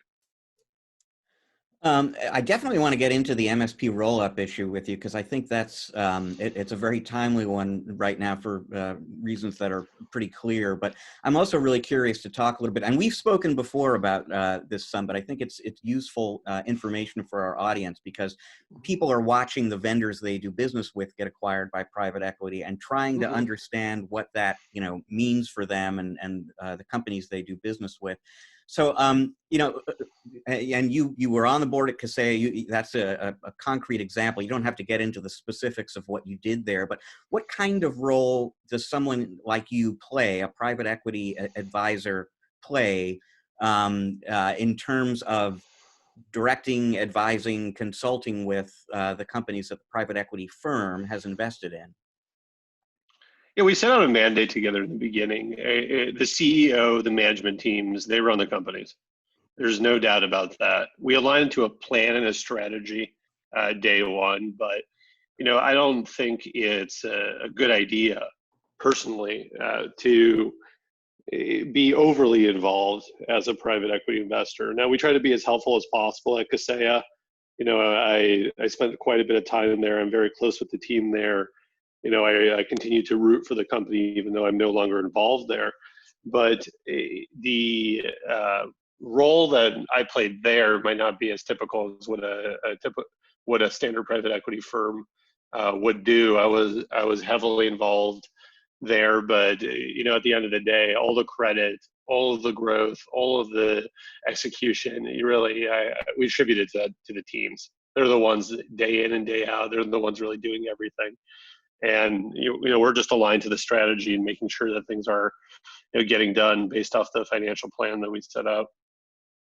And so in that kind of scenario, are you providing guidance? Are you holding people accountable to the plan? Some combination of the above? Yeah, I think that the private equity firm is really there to provide guidance and really hold people accountable. Holding people accountable is probably the main thing that they do. Providing guidance, it varies on the spectrum. Some people are active in it, and some people are less active in it. We would find partner opportunities, M&A opportunities, help with recruiting through our network. With Kaseya, talk about strategy, really be a thought partner for the team to bounce ideas off of. But I personally, I'm very adamant on making sure that people in general know that it's really the teams that run the companies. Yes, we're active, we support the businesses, we like to be proud of areas that we contribute in, but it's the teams that are the most important part of it. So one of the things I'm curious to get your perspective on, our readers, as I kind of indicated before, they get apprehensive when they hear that a vendor they like has been acquired by private equity, and that there are certain fears and assumptions about what could kind of happen next in terms of price hikes maybe, or cuts to technical support so that they can ramp up on the sales staff, or all these things that people are worried might happen. And as you were saying, it's hard to know what will happen because there are so many different kinds of private equity firms. But I mean, what would you say to somebody who has a particular set of concerns about what a private equity firm might do to a vendor that they value? You just need to know who you're dealing with. At the other side of the table, there's no consistent playbook for private equity. There have been consistent playbooks for private equity firms within that. So I wouldn't say that every acquisition of the vendors in the MSP space has had the same outcome. Certain investors are very growth oriented. For example, when Vertica invests in a company, we really focus on accelerating sales, accelerating product development, accelerating the business in ways that are benefit MSPs. And that's because we make our money through growth. That's how we underwrite. That's how we think about the world. If you're coming from a DNA where you made money through cost cutting and really more EBITDA extraction on scale, where the top line isn't growing quite as quickly as it would with a newer vendor, then that's the way you think about the world. It's hard to change over time exactly, how you think about things. But I would absolutely say that they're not all created equal. Private equity is a very, very, very broad term. And you just can't look at it as a template in that way. It's you really need to know who's the person dealing with on the other end. How have they made money before? And that, I think, is a really interesting insight. So for somebody in the audience who sees a vendor they like get acquired by private equity, if you're wondering what's going to happen, one way to figure it out a little bit is to study the private equity firm and see how they've worked with their properties in the past, because that should give you a clue. Yeah, I think that's right. So let's talk a little bit about Vertica, because one of the things that interests me certainly about private equity is just where all the interest comes from in, you're investing in software, but you have a particular kind of focus in the managed services world. So from a private equity investor standpoint, as opposed to a vendor standpoint or an MSP standpoint, what is maybe interesting, exciting about the managed services world right now? Well, I think there's a couple of trends. One is growing. I think there was a time that people were really afraid of the managed services market because people thought everything was going to the cloud. They didn't understand what that actually meant. They didn't understand how endpoint management and a lot of that worked. And that created an opportunity at one point for a lot of private equity investors to come into the market that understood the nuances. The reality is caveat for the last few months, but the MSP market had been growing considerably. People need IT support. New services and new issues were growing, and it's a highly, highly fragmented industry. That fragmentation creates opportunities. I mean, look at just how many vendors there are. Look at how many MSPs there are. Yeah. The most amazing part is we talk about roll-ups. I used to do a panel at Kaseya Connect about how to think about M&A for MSPs personally. and the MSP market has been consolidating like crazy, yet the number of MSPs is growing. I mean, it's a great indicator that the market is healthy. The market is extremely fragmented right now.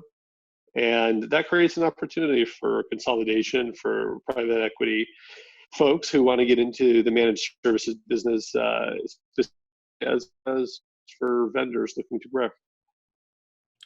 Earlier on in the show, Matt and I were talking about an article I wrote last week involving Jim Lippy from Kaseya. I don't know if he was there when you were working with those guys, but we had him on as a guest on the podcast.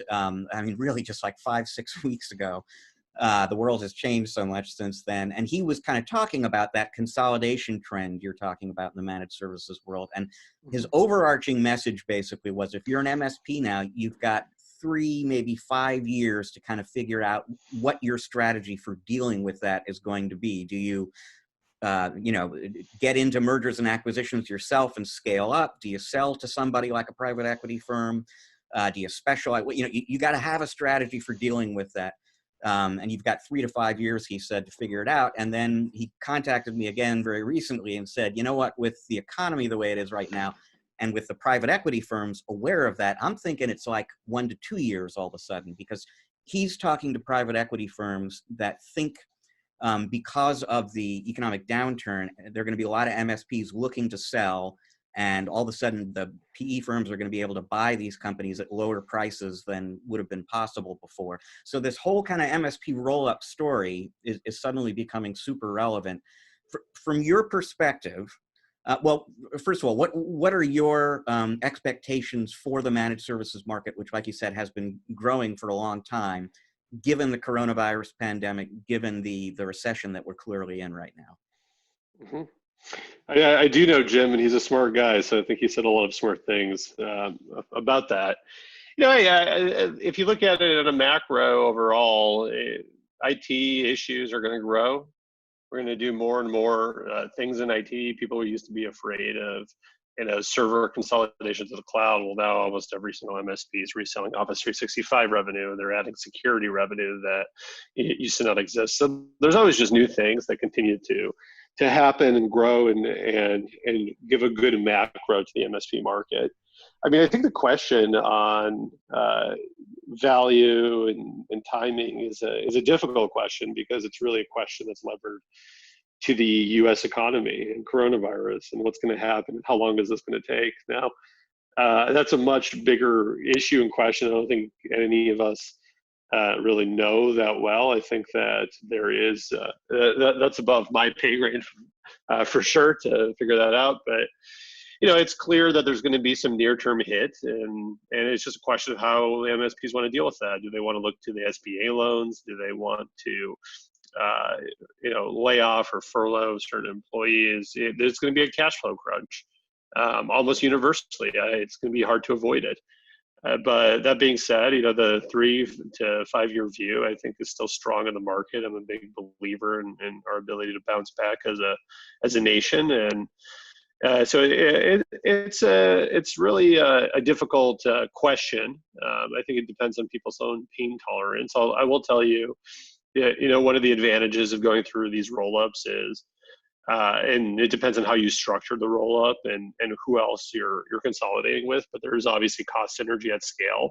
So the question is, can they produce more cash flow on the same revenue base that they had as a percentage? And if you can do that, and let's say you sold part of your MSP and you rolled part of that MSP, well, if you're producing a higher EBITDA value and you're together and you're part with other MSPs, you're a larger asset, you'll get a higher EBITDA percentage on every dollar you had before, and you will also get a higher multiple on whatever you rolled. So you might own a much smaller piece of a much bigger pot and diversify your revenue base. And that's really the game plan to how you make money. You take some chips off the table today and you bet on the increase in EBITDA percentage growth and scale multiple when you exit. So, there's clearly benefits to being part of a roll-up, without a doubt. I think today is just about the terms that you get and your pain tolerance for this near-term situation. Talk a little bit more about both the advantages of participating in a rollup like that and the disadvantages. And part of why I ask is, I mean, we know readers at ChannelPro who are doing rollups, but kind of doing it on their own. It's just, you know, a number of MSPs get together and they combine their companies, as opposed to accepting an offer from a private equity firm. So in terms of private equity in particular, and you just know that MSPs are getting even more phone calls than before from the private equity firms. What are the pros and cons of buying into that opportunity? Look, I think the pros are really what we talked about earlier, which is, you know, if you believe in the partner you're dealing with, and they can bring cost synergy in a good way that doesn't hurt culture, they can produce a higher EBITDA margin for you. If you're rolling part of, you know, your value, that's a different discussion than if you're just selling it 100%. So two different models, but let's assume for the sake of this example that you're rolling some of your equity into it. I mean, there's an argument to be made there that through the cost synergies, through synergy in sales and marketing, where they could actually accelerate the growth of new clients faster as well, and through the just multiple ARB and financial engineering ARB of it, of, you know, an asset that's doing 50 million in EBITDA is going to have a much higher multiple than an asset doing 1 million in EBITDA. Then you can also access leverage. So you can benefit from their financial engineering. You can benefit from their operational synergy. And that could create a good risk reward for you to diversify some of your wealth today, as well as get a significant upside. The total package could be more than what you would get by just holding onto your business in control today. Now, the downside, the flip side is obviously, you know, who are you dealing with on the other end? Do you trust this partner, or can they execute? There's always execution risk, and some people are less comfortable with other people being in control. You know, that's the trade-off. So I think there's diligencing and understanding who you're dealing with as well is very important. You know, you can be successful doing your own roll-up as well. The goal here is to become a very big asset. It's you know, people get into this to try to create a significant amount of EBITDA. And that's really, you know, that scale is how MSPs over time really create a lot of value. And I'm a big believer in scale and liquidity. And, you know, as the market tightens up from just financial debt markets exposure and private equity appetite, you know, the larger assets are going to be more liquid. You'll be able to trade in and out of it much easier than a smaller asset over time, add values that you would want. So I believe that that's overall how we view the pros and cons. And, you know, you can dive more into, if you'd like, into the cons of what could go wrong. But you know, that's how I'd view it as from a 40,000 foot view. So let's say that an MSP out there likes that list of cons that you were, or pros that you were kind of talking about, and maybe in this environment is looking to sell. What could that MSP do to attract an offer from a private equity company like you? What do you look for? You look for a very steady recurring revenue base. So we're not, you know, today actively looking to buy MSPs, but we are active in the software vendor landscape. But any private equity investor would be looking for stability in the recurring revenue. You know, recurring revenue is by far the number one piece. It's where you get your highest margin, and it's where you long-term create the most equity value. Transactional revenue is just less valuable. And that stability, sticky customers, diversified customer base as well is very important. We're really, I think that today the revenue base, the growth you've been having, the stickiness of that, just the quality of it really overall is the most important part. Some people will be very focused on EBITDA today. Some people will be really focused on their view of where EBITDA will be when they take over the business. So, you know, the number one place I'd focus on is just the quality of your revenue and scale and growth rate of it. Yeah, and you spoke a lot about the goals of private equity when they buy a software company and start putting a bunch of them together or investing and scaling out. Mm-hmm. But that's generally not the end game for a private equity investor. From what, at least from my knowledge anyway, it was always seemed like the goal for a private equity investor was to buy, grow, and then sell. Mm-hmm. So is that still the end game for a private equity firm who's buying a bunch of these different companies in the MSP, say vendor model, vendor space, for example? Or is the allure of these recurring revenue models that just sit and generate cash month after month, is it too alluring to not want to let those go? We're really focused, I would say, on. I should phrase this. Yeah, I think 95% of the capital out there is in a structure where they have to sell it. You will find a minority of the capital might be looking for, forever holds, long-term holds out there, but that's much less common. I mean, those are family offices, very specific evergreen funds, and very unique vehicles. Most vehicles that invest are looking to sell on the other end. Hey, one quick question. I want to kind of quickly circle back to the question Matt asked about what might make an MSP attractive to a private equity firm. And, first and foremost, you said recurring revenue, and it just sort of flagged something in my mind that came up in my recent conversation with Jim Lippy, and he wasn't trying to establish a hard and fast rule, but he was like, think 70%. If, you're in good shape, just in terms of weathering the storm here, but also theoretically in terms of a sale price, if 70 or more % of your revenue is recurring. I mean, do you have any thoughts or advice just in terms of how big a part of your business recurring revenue needs to be? As big as you can make it. Like, at the end of the day, you sell what you can. Why maybe you have today a 70% recurring revenue business, and someone's offering you a transactional deal, and that is a great deal for you, but takes it down to 40, 50%. Don't give up revenue necessarily if it's a good deal, if it makes sense with your bandwidth to take the deal, just because it ruins your mix. But if you're thinking about it from a sustainable, consistent way, you want to be focused much more on pushing and selling, the recurring subscriptions. If you think about how you make money long term, that's the way to do it. So it's hard to say exactly what the healthy mix is. 70% is a good ratio. Very, very interesting. Well, unfortunately, we're out of time. But Philip, I'd like to thank you so much for coming on and giving our audience a chance to kind of hear from a private equity investor and advisor, and kind of get an idea of how that side operates and how that side thinks.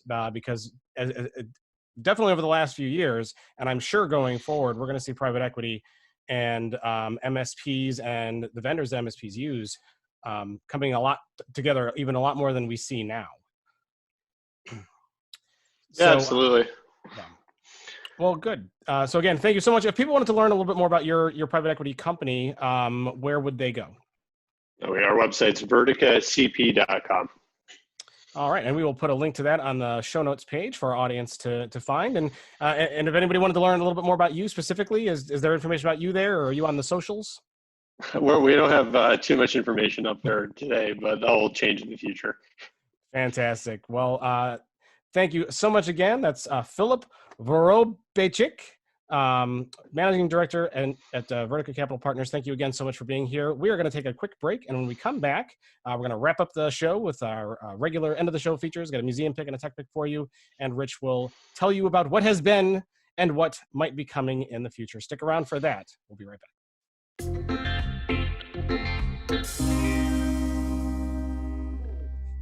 All right, we are back with part 3 of ChannelPro Weekly. We're going to wrap up the show here with some of our regular end of the show features that we have, although they haven't exactly always been as regular lately, just because we've been having so many guests and interviews on. We often don't have time for it. Matt, are you saying you're a regular now? Well, I'm a quasi-regular here, and although I've never been all very regular. Most people would say I've always been a little on the stranger side. of things. But I digress. So, Rich, great interview. It's from what I understand, a lot of these venture capital investors and they don't like to talk on microphones and to the press very much. No, and I suppose it would be only the right thing to kind of give a little shout out here. So you're absolutely right. So I have been desperately curious to interview a private equity investor who works in the managed services space for years. And a lot of times when I was in an interview with somebody from, say, Barracuda or SolarWinds or somebody like that, some company owned by private equity, I would say, hey, do you know anybody over there at the private equity firm who might be willing to speak with me? And people were always very nice about saying they would check it out. But the answer, I would rarely or never rather hear anything back from anybody. And the only reason I got to meet Philip was because last May I was at the, so as listeners now know, Philip was on the board at Kaseya once upon a time. I was at Kaseya's show last May. This issue kind of came up in a conversation with the CEO, Fred Vicola, over there. I told him I would really love someday to speak with a private equity guy, but I can't get anybody to do it. And it was this classic kind of, CEO moment. Fred kind of looks over at somebody and says, hey, set him up with Philip. And, 2 days later, exchanging emails with the guy, and a couple of days after that I'm on the phone with him, and some months down the road we've got him on the podcast. So it is not easy to get. They tend to be behind the scenes people, private equity firms. They like to kind of keep a low profile, and so for me, I just find it really interesting, fascinating, in fact, just to see what the industry looks like through their eyes. Absolutely. Well, great work getting him on. And thank you again to Philip for being here and giving us some insights on what private equity investors kind of think about and their view of things and where they kind of see, where he at least sees it going kind of in the future here. So awesome stuff. Definitely worth listening to that interview with Philip.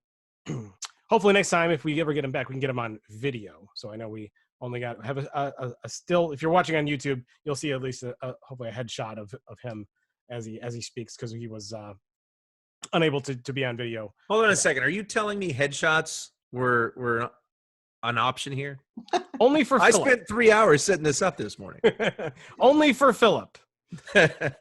So, all right. So we're going to move on here. So we are going to close out. We haven't done a museum pick actually in a while, Rich. But I'm excited because as I noted last week, I've been cleaning the graveyard and going through boxes down there and trying to get all that space cleaned up because, well, what the hell else do I have to do? Because I'm stuck inside all day these days. So, and I came across a fun one, and I don't believe, because it was kind of buried off in the corner, I don't believe I've had this one on before. So my museum pick is interesting. I'm gonna hold it up here on camera, and I'm gonna speak to those who are listening. This is called the Focus Enhancements T-View Gold. So what the heck is this thing, Rich?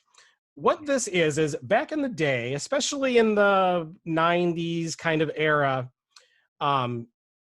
it wasn't an easy thing to connect a computer to like a television set and use that as a large display. And there was lots of reasons back in the day where you might want to do that. There was kind of not a lot of like computer compatible projectors. So if you wanted to present something into a big office space, you might need to do that. Or you might have a big screen TV that you wanted to use to show something on your computer. But it wasn't like today where basically every TV that exists now pretty much is a computer monitor. They're all fixed pixel displays. They're all extremely high resolution, and they all have built-in support for all different kinds of modes, of display modes that a PC would output.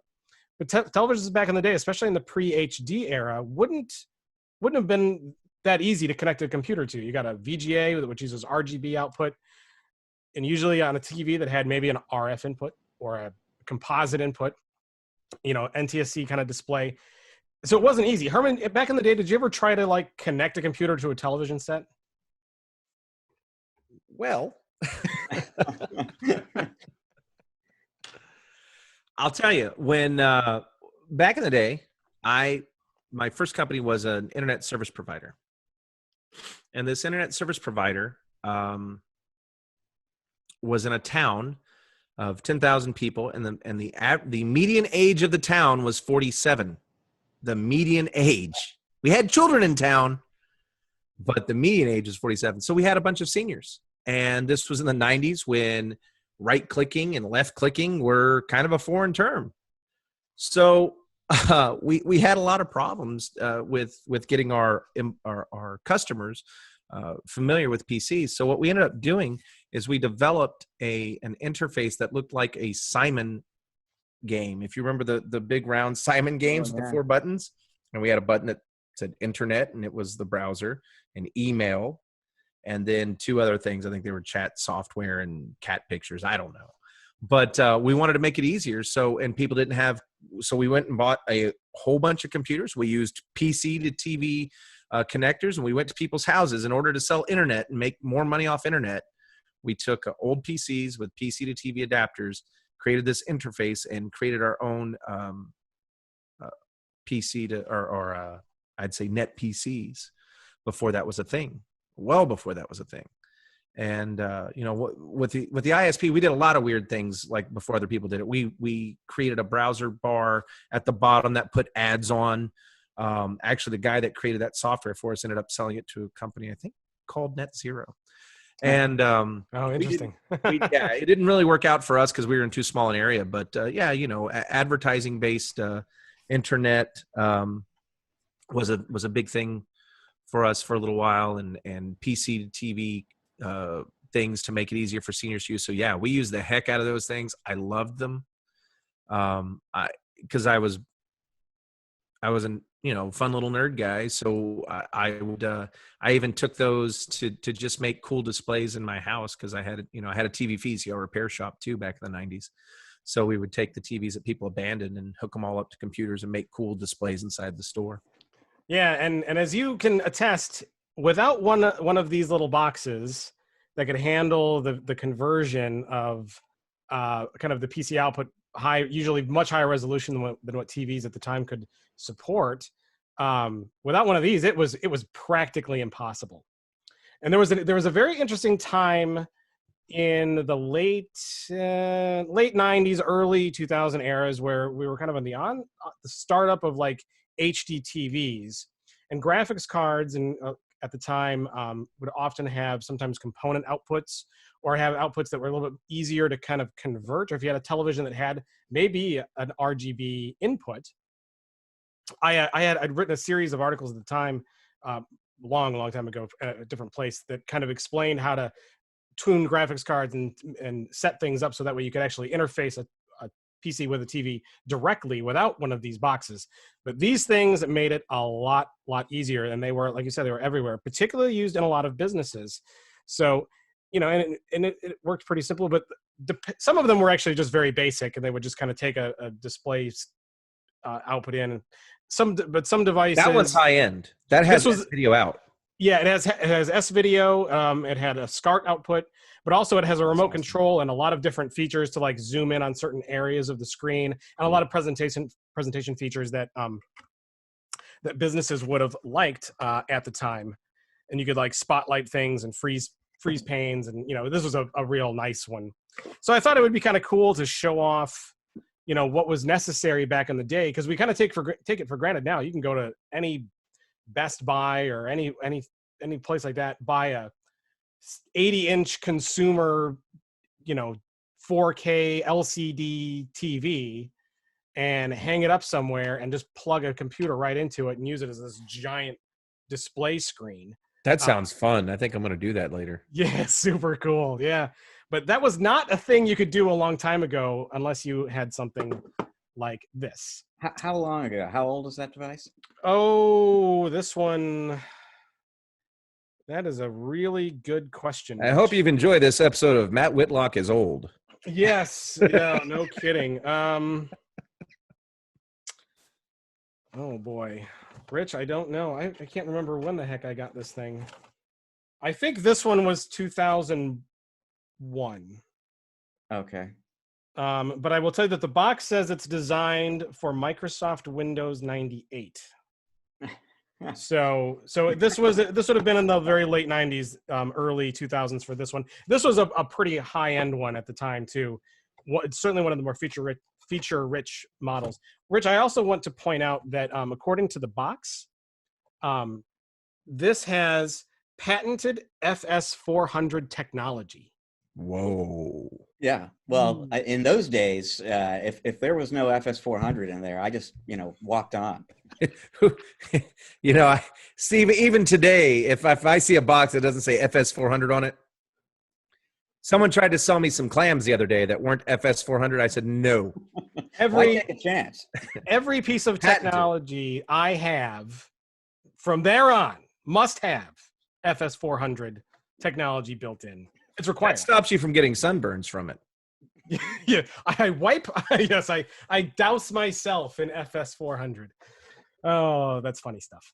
Okay, well, we're gonna move on. So, I'm gonna do a very, very quick tech pick this week. So, and I usually like to make them related. So, back in the day, you needed something like this if you wanted to connect a computer to a TV. Well, you don't really need anything like that anymore because graphics cards have outputs, usually an HDMI or DisplayPort. So, if anything that you're doing is just adapting the connector itself to fit HDMI on a TV, because that's generally what TVs have, and most graphics cards, certainly support that. So I thought, well, why not pick a graphics card, Rich, to spotlight this week? So the graphics card that I've chosen is the EVGA GeForce RTX 2060 Super XC Ultra. That's a big mouthful to say. I think you missed a letter in there or something. I want to go back. Did I miss a letter in there? No, you did not. Oh, okay. I'm sorry. So I don't know. There's a million of them. Not the most easy to remember branding there, I should say, but it's a heck of a nice graphics card. Let me go ahead and put it up on the screen here for those who are watching. So there it is right there. This is a 2-fan model. And there's a couple different models here in the RTX line. There's the 2060, the 2070, the 2080, and a couple variants on top of that. The 2080 gets pretty darn expensive, but I got to tell you, the 2060 will handle, does a great job with gaming, especially if you're doing anything in the, it can handle any game at 1080p, probably straight up. Also very good for video editing and workloads and stuff like that. So that's a great graphics card, and it's what, about $400, give or take, $450, and it'll interface with a TV. You just plug it in. Rich, how many are you gonna buy? One for every TV. one for every display. All right. Well, that's my tech. We actually use quite a number of those, actually. Do you? At our so one of the things that we had at the arcade was an esports business. I got back into the managed services business, guys. We've got 24 PCs that I have to keep up with at the and boy, has it gotten so much easier. The tools are so much better now. You guys, if you just started an MSP in the past, I'd say 5-6 years, you don't even know how spoiled you are. Because this episode of Herman Pool is old, right? What was that? I said on this episode of Herman Pool is old. Yeah, there you go. You got me right back. Awesome stuff. All right. Well, speaking of old, there's some old news earlier in the week that we may not have gotten to here on the show. So Rich is going to look back and tell us what happened, and then he will gaze into his crystal ball, Rich Freeman, the seer of seers, and tell us what might be coming in the week ahead. Rich? Well, if you want to know what happened at the end of the week, a great thing to do to kind of get a summary of all sorts of great stories from the week that was is to visit ChannelProNetwork.com and look for our In Case You Missed It post, written for us every week by our own James Gaskin. This week, he's got some interesting new workflow optimization functionality from Nintex. So all sorts of research coming out right now from a number of different angles about the impact of the coronavirus on the IT industry. We've got some interesting studies we'll be pulling together for you in that area. And then James has a story as well about what happens if you are the mayor of a small town that has prohibited large gatherings for public health reasons, and you get a call from the chief of police that there has been a large gathering broken up and your wife was there. James will be chiming in on the specifics about that. Coming up next week, can't name names, it's always the story. I'll just let you know that there is some security news coming and there's some interesting IoT news coming and you will read about all of it. Please, I hope, if you visit us on channelpronetwork.com. And that's where people should be. They should point their browsers to that website, channelpronetwork.com, each and every day, where we have white papers, resources, news stories, articles, all kinds of must-know information to help you grow your business, going up on that side each and every day, all day long. So point your web browser to it and follow along as it goes. Herman, thank you so much for guest hosting and being here with us today. For those who want to find you online and learn more about your business and what you do, where can they go? They can check out verticalaxion.com to find out about Vertical Action. They can go to hermanpool.com and check out hermanpool.com. Find out more about the book and what we do there, any kind of consulting they need for their marketing. And you can always go to rocketcityarcade.com and order some nice games if you're bored and stuck at home. I'm going to go there myself. I can maybe add to my collection back there. That's a heck of a collection too, my man. Very proud of it. That's a part of it. As Rich knows, there's more. There's lots more.